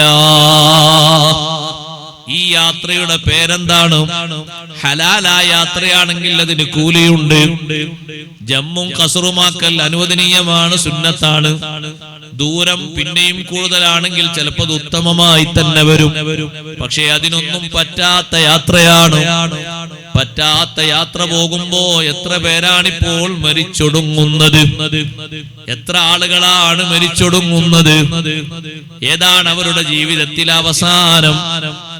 ആരും സമ്മതിക്കാതെ ഇറങ്ങിപ്പോയത്, അള്ളാഹു പൊരുത്തപ്പെടാത്ത മാർഗത്തിലേക്ക് ഭർത്താവ് യാത്രയാക്കിയത്. ഭർത്താവിനോട് ഭാര്യ പറയുന്നു, നിങ്ങൾ പറയും പോലെ ഇസ്ലാമിക വേഷം ധരിച്ചുകൊണ്ട് നിങ്ങളോടൊപ്പം ജീവിക്കാൻ എനിക്ക് കഴിയില്ല. എനിക്ക് സ്വന്തമായി ജീവിക്കാൻ എനിക്ക് ഇഷ്ടം പോലെ സമ്പത്തുണ്ട്. ഞാനിങ്ങനെ ഹാഫ് കൈയുള്ള ഡ്രസ്സ് ധരിക്കും, അതുപോലെ തന്നെ ഒരു ഷാളും ധരിക്കും, പിന്നെയോ ഒരു ബനിയൻ ഡ്രസ്സ് ധരിക്കും, ഒരു ടൈറ്റ് വിറ്റ് പാന്റും ധരിക്കും. ഇങ്ങനെയൊക്കെ എനിക്ക് മോഡലായി വരാൻ കഴിയൂ. ഭർത്താവ് പറയുന്നു, അങ്ങനെയാണെങ്കിൽ അങ്ങനെ. നിന്റെ സമ്പത്തിന്റെ ചതിയിൽ ഞാൻ പെട്ടുപോയി. റജുല് തന്റെ ഭാര്യ പറയുന്നതിനൊക്കെ വിധേയപ്പെട്ടാൽ ഇസ്ലാമിക രംഗം പൂർണ്ണമായും ശോഷിച്ചു പോകും. മക്കളിലോ കുടുംബങ്ങളിലോ പിന്നൊരു നിലക്കും അത് വെച്ച് വളർത്താൻ കഴിയില്ല. ബാപ്പയും ഉമ്മയും മോഡേണിസ്റ്റുകളാണോ? മക്കളെ എങ്ങനെ പരിചരിക്കാനാണ്? എങ്ങനെ പഠിപ്പിച്ച് നന്നാക്കാനാണ്? എങ്ങനെ വളർത്താനാണ്? കുറച്ചു കഴിയുമ്പോ തിരിച്ചവര് പറയൂലേ, ഉമ്മ അങ്ങനെയല്ലേ, ബാപ്പ ഇങ്ങനെയല്ലേ എന്ന് മക്കള് പറയൂലേ? സഹോദരങ്ങളെ, ഭാര്യ ഭർത്താവിന് വഴിപ്പെടുന്നതും ഭർത്താവ് ഭാര്യക്ക് വഴിപ്പെടുന്നതും രണ്ടും അള്ളാഹു അനുവദിച്ച മാർഗത്തിലേ പറ്റൂ. ഈ ഇങ്ങനൊരു അടയാളം പറയാൻ കാരണം എന്താണെന്നറിയോ? പറയുന്നത് എന്തും അനുസരിച്ചു കൊടുക്കും എന്നാണ് ആ പറഞ്ഞതിന്റെ അർത്ഥം. ശരിയാണോ അല്ലേ എന്ന് വിലയിരുത്താതെ, ശരിയല്ല എന്ന് ബോധ്യപ്പെട്ടാലും സ്വന്തക്കാരിയല്ലേ എന്ന നിലക്ക് അത് പറ്റുമോ? അത് പറ്റില്ല. പറ്റാത്തത് പറ്റൂല എന്ന് തുറന്നു പറയണ്ടേ? പറയണം. അതാരോടും പറയണം. ഒരു മടിയും അതിന് കാണിക്കരുത്. അതിനാണ് ദീനിയായ ഹലാലായ നിലക്ക് നമ്മൾ അവരെ സ്വീകരിച്ചു കൊണ്ടുവന്നത്. പറ്റാത്തൊരു സംഗതിയാണോ? കൂട്ടു നിൽക്കാൻ കഴിയില്ല. നിങ്ങൾ ഇന്ന് പുറത്തു പോകണം. എന്തേ? എന്റെ കുറച്ച് ഫ്രണ്ട്സ് ഇങ്ങോട്ട് വരുന്നുണ്ട്. ഭർത്താവ് ചോദിക്കുന്നു, ആരാണ്? പെൺകുട്ടികളാണോ? ഒപ്പം പഠിച്ച കൂട്ടുകാരികളാണോ? അല്ല, കൂട്ടുകാരും ഉണ്ട്. നിങ്ങൾ ഇവിടെ ഇരുന്നാൽ അവർക്ക് വേണ്ടതുപോലെ സംസാരിക്കാൻ കഴിയില്ല. സുബ്ഹാനല്ലാഹ്, ഭർത്താവ് മാറിക്കൊടുക്കേണ്ടി വരികയാണ് പലപ്പോഴും. പക്ഷേ അത് ഖിയാമത്ത് നാളിന്റെ ഒരു അടയാളമായി കണ്ടിട്ട് മാറി മറിഞ്ഞ് ചിന്തിക്കുകയാണ് വേണ്ടത്. എന്തേ ഭർത്താവ് അങ്ങനെ മാറിപ്പോകാൻ കാരണം? ഭർത്താവ് എന്തിനാണ് അങ്ങനെ വഴിപ്പെടുന്നത്? ഭർത്താവിനെ വാണിംഗ് നടത്തുകയാണ്. നിങ്ങൾ അങ്ങനെ അനുസരിച്ചില്ലെങ്കിൽ എന്നിൽ നിന്ന് നിങ്ങൾ കൈപ്പറ്റിയത് മുഴുവനും നിങ്ങൾ എന്നിൽ നിന്ന് അപഹരിച്ചെടുത്തു എന്ന് നിങ്ങളെ പേരിൽ ഞാൻ ഒരു കേസ് ഫയൽ ചെയ്യും. പിന്നെ അയാൾ പറയുന്നു, ആമന്നാ സല്ലംനാ സമീനാ വഅതഅന, നമ്മൾ അനുസരിച്ചു, പറഞ്ഞതൊക്കെ വിശ്വസിച്ചു, നമ്മൾ കേട്ടോളാം. ഞാൻ അങ്ങാടി പോയി, അല്ലെങ്കിൽ കാസർഗോഡോ അല്ലെങ്കിൽ മംഗലാപുരത്തോ പോയിട്ട് വൈകുന്നേരം ആകുമ്പോ ഞാൻ തിരിച്ചു വരാം. നിങ്ങൾ നിങ്ങളെ ഫ്രണ്ട്സിനോട് സംസാരിച്ച് ഭക്ഷണം കൊടുത്ത് പിരിഞ്ഞോളൂ. ആ വീട്ടിൽ വരുന്നത് കൂട്ടുകാർ മാത്രമല്ല, കൂട്ടുകാരികളും കൂട്ടുകാരും. കാണാൻ പറ്റാത്തവരാണ് പലരും. അങ്ങനെ ഇരുന്ന് ചൊങ്കും ചൊറുക്കിലും സംസാരിക്കാൻ പറ്റാത്തവരാണ്. പണ്ട് പ്ലസ് ടുവിനോ ഡിഗ്രിക്കോ പഠിക്കുമ്പോഴുള്ള കൂട്ടുകാരാണ്. കൂട്ടുകാരൊക്കെ ഉണ്ടാകും, പക്ഷേ അതൊരു ടൈം കഴിഞ്ഞാൽ, പഠനകാലം കഴിഞ്ഞാൽ അത് കഴിഞ്ഞു. പിന്നെയും അവരെ വീട്ടിലേക്ക് വിളിച്ച് സൽക്കരിച്ച് കിന്നാരം പറയേണ്ട അവസ്ഥ അല്ല. അങ്ങനെ ഒരു സാഹചര്യത്തിൽ ഈ ഭർത്താവിനോട് പോകാൻ പറയുമ്പോൾ അയാള് വഴിപ്പെടേണ്ടി വരുന്നു. ആണും പെണ്ണും മാസിയത്തിൽ വഴിപ്പെടാൻ പാടില്ല. ഭർത്താവ് പറഞ്ഞു ഭാര്യയോട് ഒരു തെറ്റ് ചെയ്യാൻ ഭാര്യ അനുസരിക്കാൻ പറ്റുമോ? ഇല്ല. ബാബുൻ ലാ തുതിഉൽ മർഅതു സൗജഹാ ഫീ മാസിയ. പെണ്ണ് ഭർത്താവിനോട് കുറ്റകരമായ കാര്യത്തിൽ വഴിപ്പെടാൻ പാടില്ല, അനുസരിക്കാൻ പാടില്ല എന്നതിനെ പറ്റി പറയുന്ന ഒരു അധ്യായം എന്ന് കാണാം സഹീഹുൽ ബുഖാരി. എന്താണ് അവിടെ കൊണ്ടുവന്ന ഹദീസ്? ബഹുമാനപ്പെട്ട ഹബീബ് സല്ലല്ലാഹു അലൈഹി വസല്ലം തങ്ങളടുത്തേക്ക് ഒരു ഉമ്മ തന്റെ മോളെയും കൊണ്ടുവന്നിരിക്കുകയാണ്. ഇതിന്റെ മോളാണ്, ഈ അടുത്ത് കല്യാണം കഴിച്ചു വിട്ടതാണ്. എന്താ പ്രശ്നം? ഈ പെണ്ണിന് കുറച്ച് മുടി കുറവുണ്ട്, കുറച്ച് മുടി വെച്ചു കൊടുക്കാൻ വേണ്ടി ഭർത്താവ് പറഞ്ഞ് വീട്ടിലാക്കി പോയതാണ്. മുടി സാധാരണ രൂപത്തിലൊക്കെ ഉണ്ട്, പക്ഷെ അതിങ്ങോട്ട് തായ്ഭാഗം വരെ അങ്ങോട്ട് എത്തിയിട്ടില്ല എന്നുള്ളൊരു പരാതിയുള്ളൂ. അങ്ങനെ അങ്ങോട്ട് തൂങ്ങിയിട്ട് തായ്ഭാഗം വരെ എത്തണം, ഏകദേശം ഒരു അരക്കെട്ട് വരെ എത്തണം. അത്ര ഇല്ലാത്തത് കൊണ്ട് കുറച്ച് അങ്ങനെ വെച്ചു കൊടുക്കാൻ പറ്റുമോ നബിയെ? ഇല്ലല്ല, വെച്ചു കൊടുക്കാൻ പറ്റൂല. ലാ ഇന്നഹു ലുഇനൽ മുസ്ലിലാത്ത്. അങ്ങനെ വെപ്പുമുടി വെക്കുന്നവരെ ശപിക്കപ്പെട്ടിരിക്കുന്നു, ആക്ഷേപിക്കപ്പെട്ടിരിക്കുന്നു. അത് പറ്റാത്തൊരു സംഗതിയാണ് എന്ന് ഹബീബ് സല്ലല്ലാഹു അലൈഹി വസല്ലം. ആ വിഷയത്തിൽ ഭർത്താവിനെ അനുസരിക്കേണ്ടതില്ല, അത് കുറ്റകരമാണ്. കുറ്റകരമായ ഏത് സംഗതിക്കും വിധേയപ്പെടാൻ പാടില്ല, ആരും ആരെയും അനുസരിക്കാൻ പാടില്ല. ലാ ത്വഅത ലി മഖ്ലൂഖിൻ ഫീ മഅസിയത്തിൽ ഖാലിഖ്. സൃഷ്ടാവായ റബ്ബിനെ എതിര് ചെയ്തുകൊണ്ട് ഒരു സൃഷ്ടിക്കും ഒരാളും വിധേയപ്പെടാൻ പാടില്ല. അത് പൊതുവെയുള്ളൊരു നിയമമാണ്. പ്രത്യേകിച്ച് ഇങ്ങനെ ഒരു നിയമമുണ്ട്. ഹബീബ് സല്ലല്ലാഹു അലൈഹി വസല്ലം നിങ്ങൾ പറയുന്ന ഈ കാര്യം നമ്മൾ പച്ചയായി കാണുന്നു. പലപ്പോഴും പേടിപ്പെടുത്തുന്ന പല സംഗതികളും ഉണ്ടാകുന്നു. വഴിപ്പെട്ടു പോകാൻ പലരും കീഴ്പ്പെട്ടു പോകാൻ, ചിലര് കുടുങ്ങിയിട്ട് സാമ്പത്തികമായിട്ട്, മറ്റു പലരും വേറെ വഴിയൊന്നുമില്ല, ഞാൻ കുടുങ്ങിപ്പോയല്ലോ എന്നുള്ള നിലക്ക് നല്ല ആർജവത്വത്തോടെ നിന്ന് അള്ളാഹു പഠിപ്പിച്ച കാര്യങ്ങളിൽ മാത്രം വിധേയപ്പെട്ട് മുന്നോട്ട് പോകണം.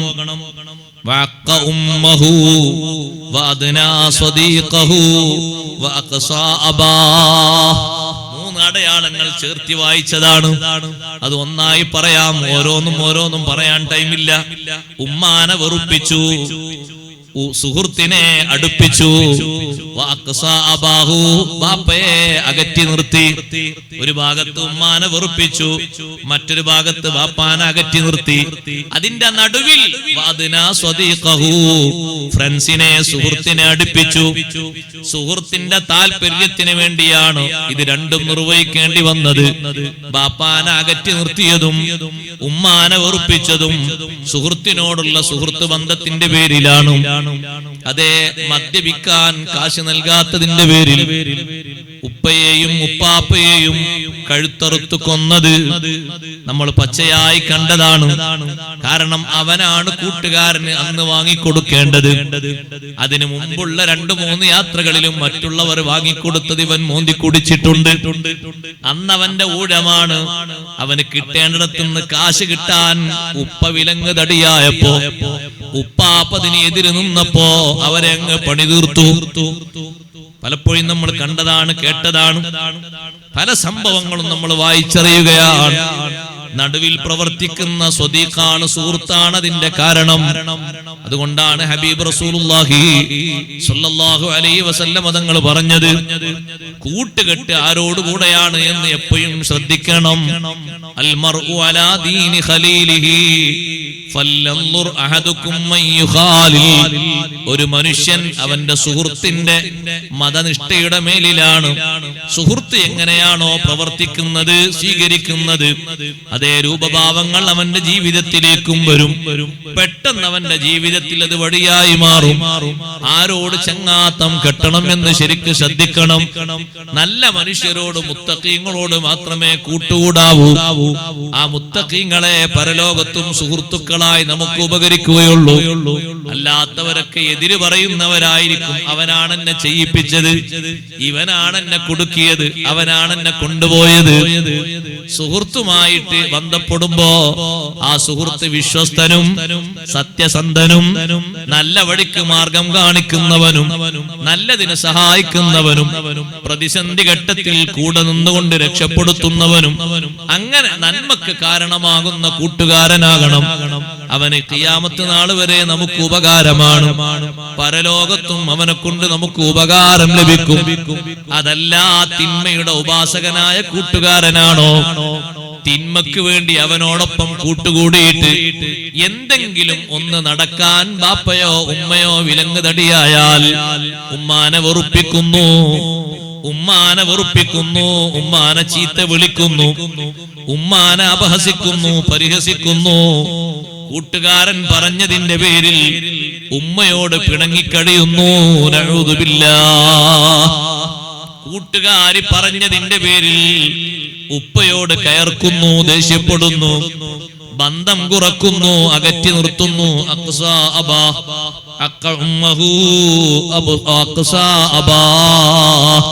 ഉമ്മാനെ വെറുപ്പിക്കരുത്.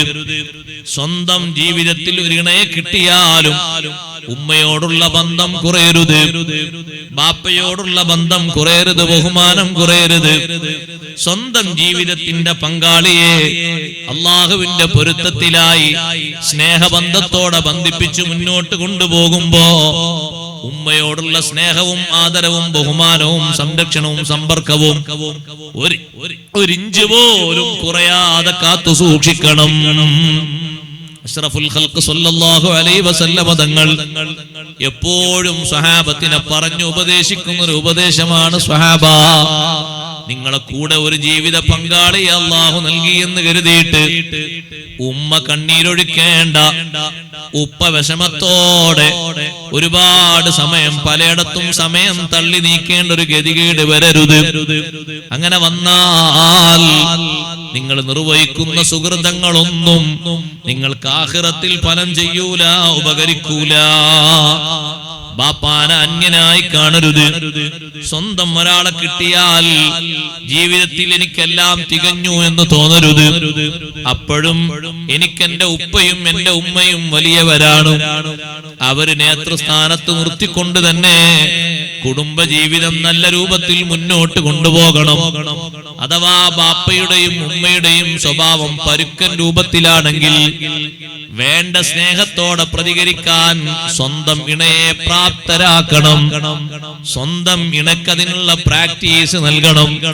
നമ്മുടെ ബാപ്പയും നമ്മുടെ ഉമ്മയും നമുക്കെന്നും വേണ്ടപ്പെട്ടവരാണ്. നല്ല രൂപത്തിൽ മാത്രം നീ പ്രതികരിച്ചുകൊണ്ട് സ്നേഹവും ബഹുമാനവും നിലനിർത്തി മുന്നോട്ട് കൊണ്ടുപോകണം. എന്തിനാന്നറിയോ പെങ്ങളെ, കുറച്ചു കഴിഞ്ഞാൽ നമ്മൾ, ഞാനും നീയും ബാപ്പയും ഉമ്മയുമാകും. നമ്മുടെ മക്കളിലേക്കും ജീവിത പങ്കാളികൾ വരും. നമ്മൾ ഈ ബാപ്പാനെയും ഉമ്മാനെയും വേണ്ടതുപോലെ സ്നേഹിച്ച് ബഹുമാനിച്ചില്ലെങ്കിൽ ദുനിയാവിൽ അതിന്റെ ഒരു ചിത്രം അല്ലാഹു നമുക്കും തരാനുണ്ട്.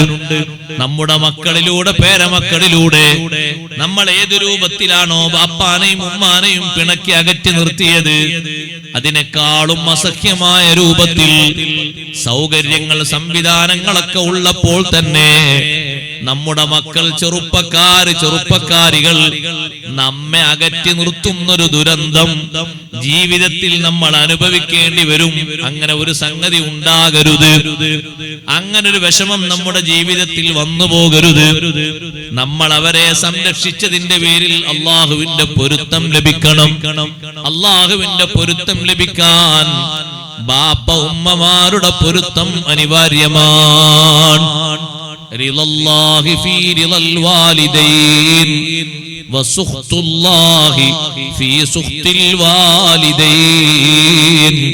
അല്ലാഹുവിന്റെ പൊരുത്തം മാതാപിതാക്കളുടെ പൊരുത്തത്തിലാണ്. അല്ലാഹുവിന്റെ കോപം മാതാപിതാക്കളുടെ കോപത്തിലാണ്. ചരിത്രം ഞാൻ നീട്ടുന്നില്ല. അൽഖമ റളിയല്ലാഹു അൻഹുവിന്റെ ചരിത്രം എല്ലാവർക്കും അറിയാം. എത്രയോ വാളുകളിൽ നിന്ന് നമ്മൾ കേട്ടതാണ്. ഹബീബ് സല്ലല്ലാഹു അലൈഹി വസല്ലം തങ്ങളുടെ ഒറ്റ ശഫാഅത്ത് കാരണം ഉമ്മ മാപ്പ് കൊടുത്തതാണ്. വടിയും കുത്തി പിടിച്ചു വന്ന ഉമ്മ. കഴിഞ്ഞ ദിവസം വൃദ്ധസദനത്തിലുള്ള ഒരു ഉമ്മ വിതുമ്പി കരയുന്ന ഒരു ചിത്രം കണ്ടപ്പോ ഏറെ വിഷമം അനുഭവിച്ചു പോയി. കവിളൊക്കെ ഒട്ടിയ ഒരു ഉമ്മ. ആ ഉമ്മാക്കൊരു മകളും ഒരു മകനും മാത്രമേ ഉള്ളൂ. രണ്ടുപേരും ഉദ്യോഗസ്ഥരാണ്. അവരുടെ ജീവിത വൃത്തിക്ക് ഈ പ്രായം ചെന്ന ഉമ്മ തടസ്സാകുന്നു കരുതിയിട്ട്, ഉമ്മാനെ നല്ല നിലക്ക് നോക്കിക്കോട്ടെ എന്ന് കരുതിയിട്ട് വൃദ്ധസദനത്തിൽ കൊണ്ടുപോയി ആക്കിയതാണ്. ആ ഉമ്മ പൊട്ടിക്കരയുന്നത്, മുമ്പൊക്കെ മാസത്തിൽ 2 തവണയെങ്കിലും എന്റെ മക്കൾ ഫോൺ ചെയ്യാറുണ്ടായിരുന്നു. ഇപ്പൊ കഴിഞ്ഞ മാസം തീരെ വിളിച്ചില്ല, അവരത്രത്തോളം എന്നെ അകറ്റിയല്ലോ വെറുത്തല്ലോ എന്ന് പറഞ്ഞിട്ടാണ്. ഭക്ഷണം കിട്ടാഞ്ഞിട്ടല്ല, ഭക്ഷണത്തെക്കാളും വലുത്, സൗകര്യത്തെക്കാളും വലുത് ആത്മാർത്ഥമായ സ്നേഹമാണ്, ആത്മാർത്ഥമായ സമ്പർക്കമാണ്. അതിനാണ് അള്ളാഹുവിന്റെ റിള ലഭിക്കുന്നത്, അള്ളാഹുവിന്റെ പൊരുത്തം ലഭിക്കുന്നത്. അതിനാണ് സമ്പന്നയായിട്ടും ഉമ്മമാരെ ഖദീജ റളിയല്ലാഹു അൻഹാ മുത്ത് നബി സല്ലല്ലാഹു അലൈഹി വസല്ലം തങ്ങൾക്ക് പാലൂട്ടിയ ഹലീമ ബീവി റളിയല്ലാഹു അൻഹ സ്വീകരിച്ചത് കണ്ടില്ലേ നിങ്ങൾ? സ്വന്തം മാതാവിന്റെ സ്ഥാനത്ത് 2 വർഷത്തിലധികം പോറ്റി വളർത്തിയ അവിടുത്തെ ഉമ്മമാരിൽ ഒരു പ്രധാനപ്പെട്ട ഉമ്മയാണ് ഹലീമത്തു സാദിയ റളിയല്ലാഹു അൻഹ. ഹലീമ ബീവി വരുമ്പോ ഖദീജ ബീവി റളിയല്ലാഹു അൻഹ സ്വീകരിച്ച് ആ ഹലീമ ബീവി റളിയല്ലാഹു അൻഹയ്ക്ക് എന്താ വേണ്ടത് എന്ന് മുത്ത് നബി സല്ലല്ലാഹു അലൈഹി വസല്ലം ചോദിച്ചപ്പോ ഉമ്മാക്ക് സാമ്പത്തികമായി കുറച്ച് പ്രയാസമുണ്ട് എന്ന് പറഞ്ഞപ്പോ കുലീന വനിതയായ ഖദീജ റളിയല്ലാഹു അൻഹ കൊടുത്തത് 20 ഒട്ടകങ്ങളും 20 ആടുകളുമാണ്. എന്തൊരു സ്നേഹാണ് ആ ഖദീജ ബീവി റളിയല്ലാഹു അൻഹയ്ക്ക് ആ ഉമ്മയോട്, മുത്തനബി സല്ലല്ലാഹു അലൈഹി വസല്ലം തങ്ങളുടെ ഉമ്മയോട് എന്തൊരു ബഹുമാനമാണ്, എന്തൊരു സ്നേഹാണ്, എന്തൊരു സന്തോഷാണ്. അവിടെയാ നമ്മൾ കാണേണ്ടത്, ആ സ്നേഹ ബഹുമാനമാണ് കാണേണ്ടത്. നമ്മൾ ഈ ചരിത്രങ്ങളൊക്കെ പറയുമ്പോൾ ആളുകളുടെ മനസ്സിലെന്താ ഉണ്ടാകാന്നറിയാം, അതെ നിങ്ങൾ ആ പറഞ്ഞ പരുവത്തിലൊന്നും അല്ല നമ്മളമ്മ വേറെ ലെവലാണ്, അതുകൊണ്ട് ആ ലെവലിലേ നിൽക്കാൻ കഴിയുള്ളൂ. എങ്ങനെയാണെങ്കിലും ജന്മം തന്ന ഉമ്മന്നല്ലേ, വളർത്തിയ വാപ്പന്നല്ലേ, വേറെ ആരുമില്ലല്ലോ, അന്യരല്ലല്ലോ അവര്. വ്യത്യസ്ത സ്വഭാവങ്ങൾ ഉണ്ടാകും, എല്ലാവരുടെയും ഒരു സ്വഭാവമാകൂല. ചിലപ്പോ കർശനമായ സ്വഭാവം, പരുക്കൻ സ്വഭാവം ഒക്കെ ഉണ്ടാകും. പക്ഷെ നമ്മൾ അതിന് പറ്റുന്ന രീതിയിലാകണം പ്രതികരിക്കേണ്ടത്, പറ്റുന്ന സ്വഭാവത്തിലാകണം നമ്മൾ അവരെ സംരക്ഷിക്കേണ്ടത്. അതിനാണ് കാര്യം കിട്ടുക, അതിനാണ് ബഹുമാനം കിട്ടുക. അതുകൊണ്ടല്ലേ സ്നേഹം കുറച്ച് കുറഞ്ഞിട്ട്, സ്നേഹവും ബഹുമാനവും കുറച്ചങ്ങോട്ട് കുറഞ്ഞപ്പോഴല്ലേ ഇബ്രാഹിം നബി അലൈഹിസ്സലാം ഇസ്മായിൽ നബി അലൈഹിസ്സലാം കല്യാണം കഴിച്ച ആദ്യ പെണ്ണിനെ ഉമ്മരപ്പടി മാറ്റി വെക്കണം എന്നുള്ള ഒരു വാക്കിലൂടെ കൊടുക്കേണ്ട ഉപദേശങ്ങളൊക്കെ കൊടുത്ത് തിരിച്ചുപോയത്. ഇബ്രാഹിം നബി അലൈഹിസ്സലാമിന്റെ പുന്നാര പൂമുഖം കണ്ടിട്ട് ഒരു ചെറിയ റെസ്പെക്ട് ആ പെണ്ണിന്റെ ഭാഗത്തു നിന്നുണ്ടാകണ്ടേ, ഒരു ബഹുമാനെങ്കിലും. ഇത്രയും പ്രായമുള്ള ഒരാൾ വന്നിട്ട് ഒന്ന് ഇറങ്ങണില്ലേ, ഒന്ന് ഭക്ഷണം കഴിക്കുന്നില്ലേ എന്നൊരു ചോദ്യെങ്കിലും. കഷ്ടപ്പാടുകളും ഇടങ്ങേറുകളും ബുദ്ധിമുട്ടുകളും മാത്രം വെച്ച് വിളമ്പി അതൊക്കെ അങ്ങോട്ട് പറഞ്ഞ് ആകെ ഇടങ്ങേറ് പിടിച്ച ജീവിതാണ് എന്ന് പറഞ്ഞപ്പോ ഇങ്ങനത്തെ ഒരു സ്വഭാവത്തിൽ നിന്ന് ഒരു പേരക്കുട്ടി തൽക്കാലം വേണ്ട. കാരണം വരുന്ന പേരക്കുട്ടികളൊന്നും ഒരു മട്ടത്തിലാകൂല. ജുർഹും ഗോത്രക്കാരുമായി ഇടപഴകി ഇസ്മായിൽ അലൈഹിസ്സലാത്തു വസ്സലാം ആ പെണ്ണിനെ ഉപേക്ഷിച്ച് രണ്ടാമതൊരു പെണ്ണിനെ കല്യാണം കഴിച്ചു. എന്തിനാ ഉപേക്ഷിച്ചത് എന്നേക്കാരം നിങ്ങളെ ചോദ്യം. സൂഉൽ ഖുലുഖ്, ദുസ്വഭാവം. എത്ര പണം ഉണ്ടായിട്ടും കാര്യമില്ല, സ്വഭാവം മോശമായാല്. എത്ര ഹൈ ലെവൽ ബിൽഡിംഗ് ഉണ്ടായിട്ട് കാര്യമില്ല, സ്വഭാവം മോശമായാല് ഒരു തരി സമാധാനം ഉണ്ടാവില്ല. സ്വഭാവം മെച്ചപ്പെടണം. സ്വഭാവം മെച്ചപ്പെട്ടതാണോ, ഇരിക്കാക്കൂരയാണെങ്കിലും ശരി, അത് സ്വർഗ്ഗരിക്കും. ചെറിയൊരു ഷെഡിലാണ് ഒരു കുടുംബം കഴിയുന്നത്, പക്ഷെ മെച്ചപ്പെട്ട സ്വഭാവമാണ്. കോടിക്കണക്കിന് കൊടുത്താലും അത്തരത്തിലൊരു സ്വഭാവമുള്ളതിനെ കിട്ടൂലെങ്കിൽ ആ ഇരിക്കാക്കൂര, ആ ഷെഡ്, അതൊരു സ്വർഗ്ഗാണ്. ഈ ലോകത്തെ ഒരു സന്തോഷമുള്ള സ്വർഗ്ഗാണ്.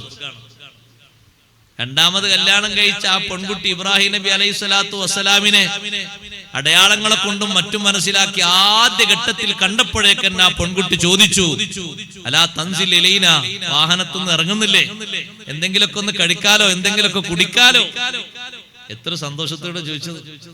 വിശേഷങ്ങളൊക്കെ ചോദിച്ച് ഇബ്രാഹിം നബി അലൈഹിസ്സലാം എങ്ങനെയുണ്ട് ഭക്ഷണം രീതിയൊക്കെ എന്ന് ചോദിച്ചപ്പോ ഉള്ളതിൽ ഏറ്റവും മെച്ചപ്പെട്ട ഭക്ഷണം കിട്ടിയത്, ആ വീട്ടിലേക്ക് വന്ന് ഏറ്റവും സന്തോഷത്തോടെ കഴിച്ച ഭക്ഷണം ഞങ്ങൾക്ക് ഇറച്ചിയൊക്കെ ഭക്ഷണത്തിൽ ഉണ്ടാകാറുണ്ട്, മതിയായ വെള്ളം ഉണ്ടാകാറുണ്ട്. ഇബ്രാഹിം നബി അലൈഹി ഇസ്ലാമിന്റെ അന്നത്തെ ദുആ, അല്ലാഹുവേ അവരുടെ മാംസത്തിലും വെള്ളത്തിലും നീ ബർക്കത്ത് കൊടുക്കണേ. ഏതെങ്കിലും ഒരു കാലത്ത് അന്ന് മുതൽ ഇന്ന് വരെ ഈ രണ്ട് വിഷയത്തിൽ നിന്ന് മക്ക നഗരം ഒഴിവായിട്ടില്ല. എപ്പോഴും സുലഭമായ വെള്ളം, സുലഭമായി മാംസം വിൽക്കപ്പെടുന്നു അവിടെ. ഇബ്രാഹിം നബി അലൈഹിസ്സലാമിന്റെ ദുആയാണ്. ഹബീബ് സല്ലല്ലാഹു അലൈഹി വസല്ലം തങ്ങൾ പറഞ്ഞു വലം യകുൻ ലഹും യൗമഇദിൻ ഹബ്ബുൻ. അന്നവർ ധാന്യം ഭക്ഷണത്തിന് ഉപയോഗിക്കാറില്ല. അതുകൂടി ഉണ്ടെങ്കിൽ അതിനും കൂടി ഇബ്രാഹിം നബി അലൈഹിസ്സലാം ദുആയിരുന്നിരുന്നു. എന്നിട്ട് പോകാൻ നേരത്തെ ഈ പെൺകുട്ടി ഉപ്പ പോകല്ലേ, കുറച്ചു നേരം നിൽക്കിന്ന് പറഞ്ഞ് അകത്ത് ഒരു കപ്പിൽ വെള്ളം എടുത്തു കൊണ്ടുവന്ന് വാഹനത്തിന്റെ മേലെ ഇരിക്കുന്ന ഇബ്രാഹിം നബി അലൈഹിസ്സലാമിന്റെ ശരീരത്തിലേക്ക് അങ്ങോട്ട് എത്താൻ വേണ്ടിയിട്ട് ഒരു ചെറിയ പലകയോ ഒരു പാറക്കല്ലോ കൊണ്ടുവന്ന് അടുത്ത് വെച്ചിട്ട് അതിന്റെ മുകളിൽ കയറിയിട്ട് പൊടിപടലങ്ങൾ പുരണ്ട താടിയും തലയും ഒക്കെ വെള്ളം കൊണ്ടൊന്ന് തൊട്ട് വൃത്തിയാക്കി തടവിക്കൊടുത്ത്, തൊട്ടാവുന്നു പറയാത്ത ബന്ധല്ലേ, തടവിക്കൊടുത്ത് സന്തോഷിപ്പിച്ചിട്ടാണ് ഇബ്രാഹിം നബി അലൈഹി ഇസ്ലാമിനെ യാത്ര അയച്ചത്. അക്കുടുംബത്തിലാണ് ഇസ്മായിൽ നബി അലൈഹി ഇസ്ലാമിന് 10 മക്കൾ ജനിച്ചത്. നല്ല സന്തോഷമുള്ള കുട്ടികൾ. സ്നേഹവും സമാധാനവുമാണ്. വെറുപ്പിക്കാൻ പാടില്ല ഒരു നിലക്കും. വാക്കുകൊണ്ടോ പ്രവർത്തനം കൊണ്ടോ മൗനം കൊണ്ടോ സാമ്പത്തികമായിട്ടുള്ള ഭദ്രതയിലോ ദാരിദ്ര്യത്തിലോ ഒന്നും വെറുപ്പിക്കാൻ പാടില്ല. വെറുപ്പിക്കാൻ ഇവിടെ കാരണമായി പറഞ്ഞത് നമുക്കൊക്കെ ഓരോരുത്തർക്കും ഓരോ നാട്ടിലും ഉദാഹരണം പറയാണ്ടാകും. നബി സല്ലല്ലാഹു അലൈഹി വസല്ലം ഈ പറഞ്ഞ കാരണത്തിന് അക്ക ഉമ്മഹു അദ്നാ സ്വദീഖഹു അഖ്സാബാ, പാപ്പാനെ അകറ്റാനും ഉമ്മാനെ വെറുപ്പിക്കാനും കാരണം നടുവിൽ പറഞ്ഞതാണ് അദ്നാ സ്വദീഖഹു. എത്ര വ്യക്തമായ അടയാളമാണ്. ഹബീബ് സല്ലല്ലാഹു അലൈഹി വസല്ലം തങ്ങൾ എണ്ണി പറഞ്ഞു വളഹറത്തിൽ അസ്വാതു ഫിൽ മസാജിദി. പള്ളി മേത്തരം ബഹുമാനമുള്ളതാണ്.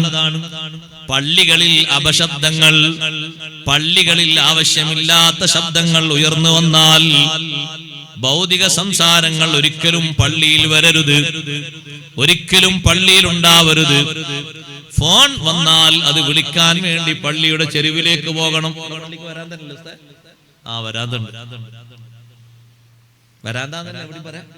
എന്തിനാ പള്ളിക്ക് വരാന്തുണ്ടാക്കിയത്? ആദ്യമായി പള്ളിക്ക് വരാന്തുണ്ടാക്കിയത് സയ്യിദുനാ ഉമർ ബിൻ ഖത്താബ് റളിയല്ലാഹു അൻഹു ആണ്. മദീന പള്ളി വരാന്തുണ്ടാക്കിയിട്ട് മഹാനവർകൾ ഉള്ളിൽ ചെന്നിട്ട് പറഞ്ഞു, സംസാരിക്കണമെങ്കിൽ, ആരെങ്കിലും അന്വേഷിക്കണമെങ്കിൽ, കളഞ്ഞുപോയ ഏതെങ്കിലും സാധനം വന്ന് വിളിച്ചു പറയണമെങ്കിൽ ഈ വരാന്തയിലേക്ക് ഇറങ്ങണം. പള്ളിന്ന് പറ്റൂല. കമ്മിറ്റി മീറ്റിംഗ് ഒന്നും പള്ളിയിൽ കൂടാൻ പറ്റൂല. അതൊക്കെ പുറത്തുനിന്ന്. അതിനാണ് വിശാലമായ മദ്രസ, അല്ലെങ്കിൽ നല്ല മുറ്റത്തൊരു പന്തലോ കെട്ടി ഉഷാറായിട്ട്, അല്ലെങ്കിൽ ഏതെങ്കിലും വീടിന്റെ ഡൈനിങ് ഹാളിൽ അവിടൊക്കെ ചേരാം. ഇത് മദ്രസല്ലേ? ആ വിശാലമായ മദ്രസന് എത്ര സ്ഥലമുണ്ട്. നാട്ടിൽ ജനബോഡി അംഗങ്ങൾ മൊത്തം ഇരുന്നാലും സ്ഥലം ബാക്കിയായിരിക്കും. അത്രയും വിശാലത ഉണ്ട്. നല്ല സൗന്ദര്യമുള്ള വിശാലമായ കെട്ടിടമുണ്ട്.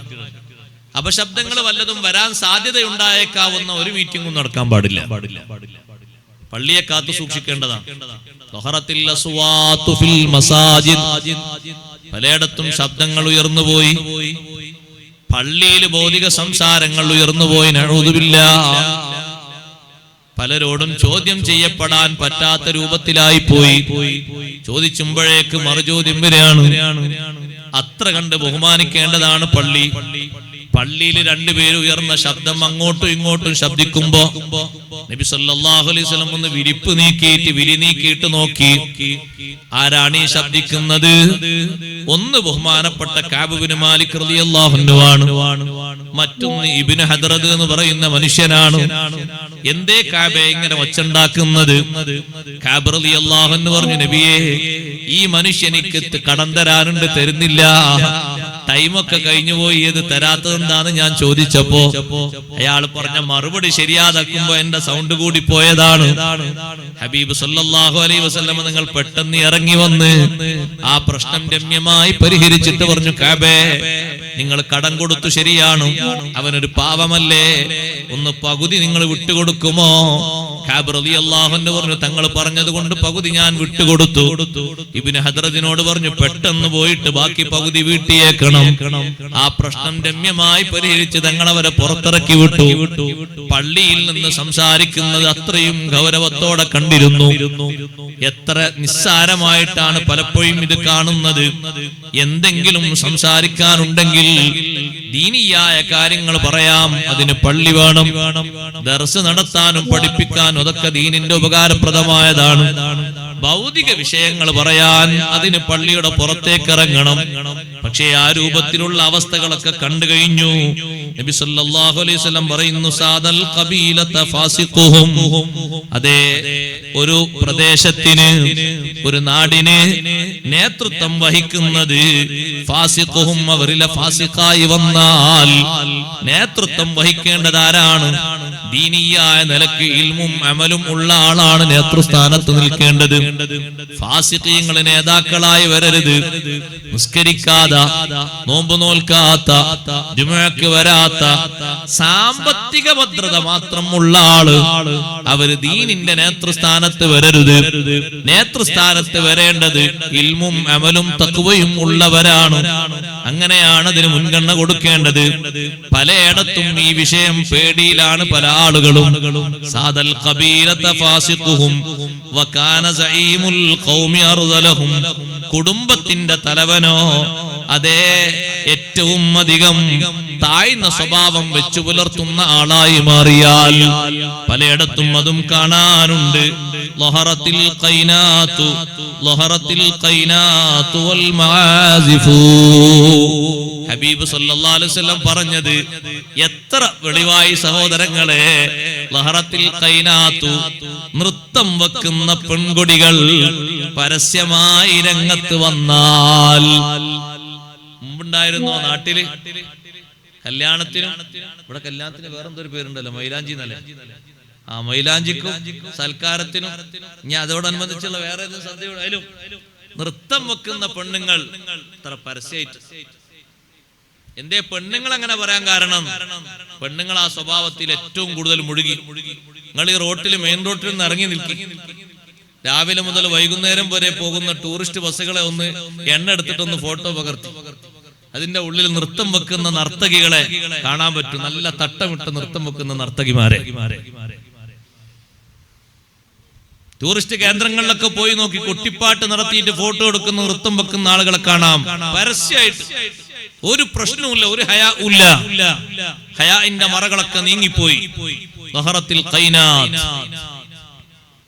പലരും അത് ആഗ്രഹിക്കാണ്. നൃത്തം വെച്ചുകൊണ്ട് എന്തെങ്കിലും ഒരു സ്ഥാനമാനം ലോകത്ത് കിട്ടുകയാണെങ്കിൽ അത് എനിക്കാകണം. അതുകൊണ്ടാണ് പലരും അതങ്ങനെ സേവ് ചെയ്തിട്ട് അതങ്ങോട്ട് പരസ്യമായിട്ട് ലോകത്തേക്ക് വിടുകയാണ്. ഒന്ന് നോക്കി അഭിപ്രായം പറയുന്ന കമന്റ് എഴുതിയെന്നും പറഞ്ഞിട്ട് എങ്ങനെയുണ്ട് എന്നുള്ള മൊത്തത്തിൽ സമൂഹത്തോട് അഭിപ്രായം പറയാൻ വേണ്ടി. ലഹറത്തിൽ ഖൈനാതു, നൃത്തം വെക്കുന്ന നർത്തകിമാര് പരസ്യമായി രംഗത്ത് വന്നാൽ, വൽ മആസിഫു, സംഗീതോപകരണങ്ങളും പരസ്യമായി രംഗത്ത് വന്നാൽ, സംഗീത ശബ്ദങ്ങളും വാദ്യോപകരണങ്ങളും ഉപയോഗിക്കുന്നതിൽ സഹോദരങ്ങളെ ലിമിറ്റുണ്ട്.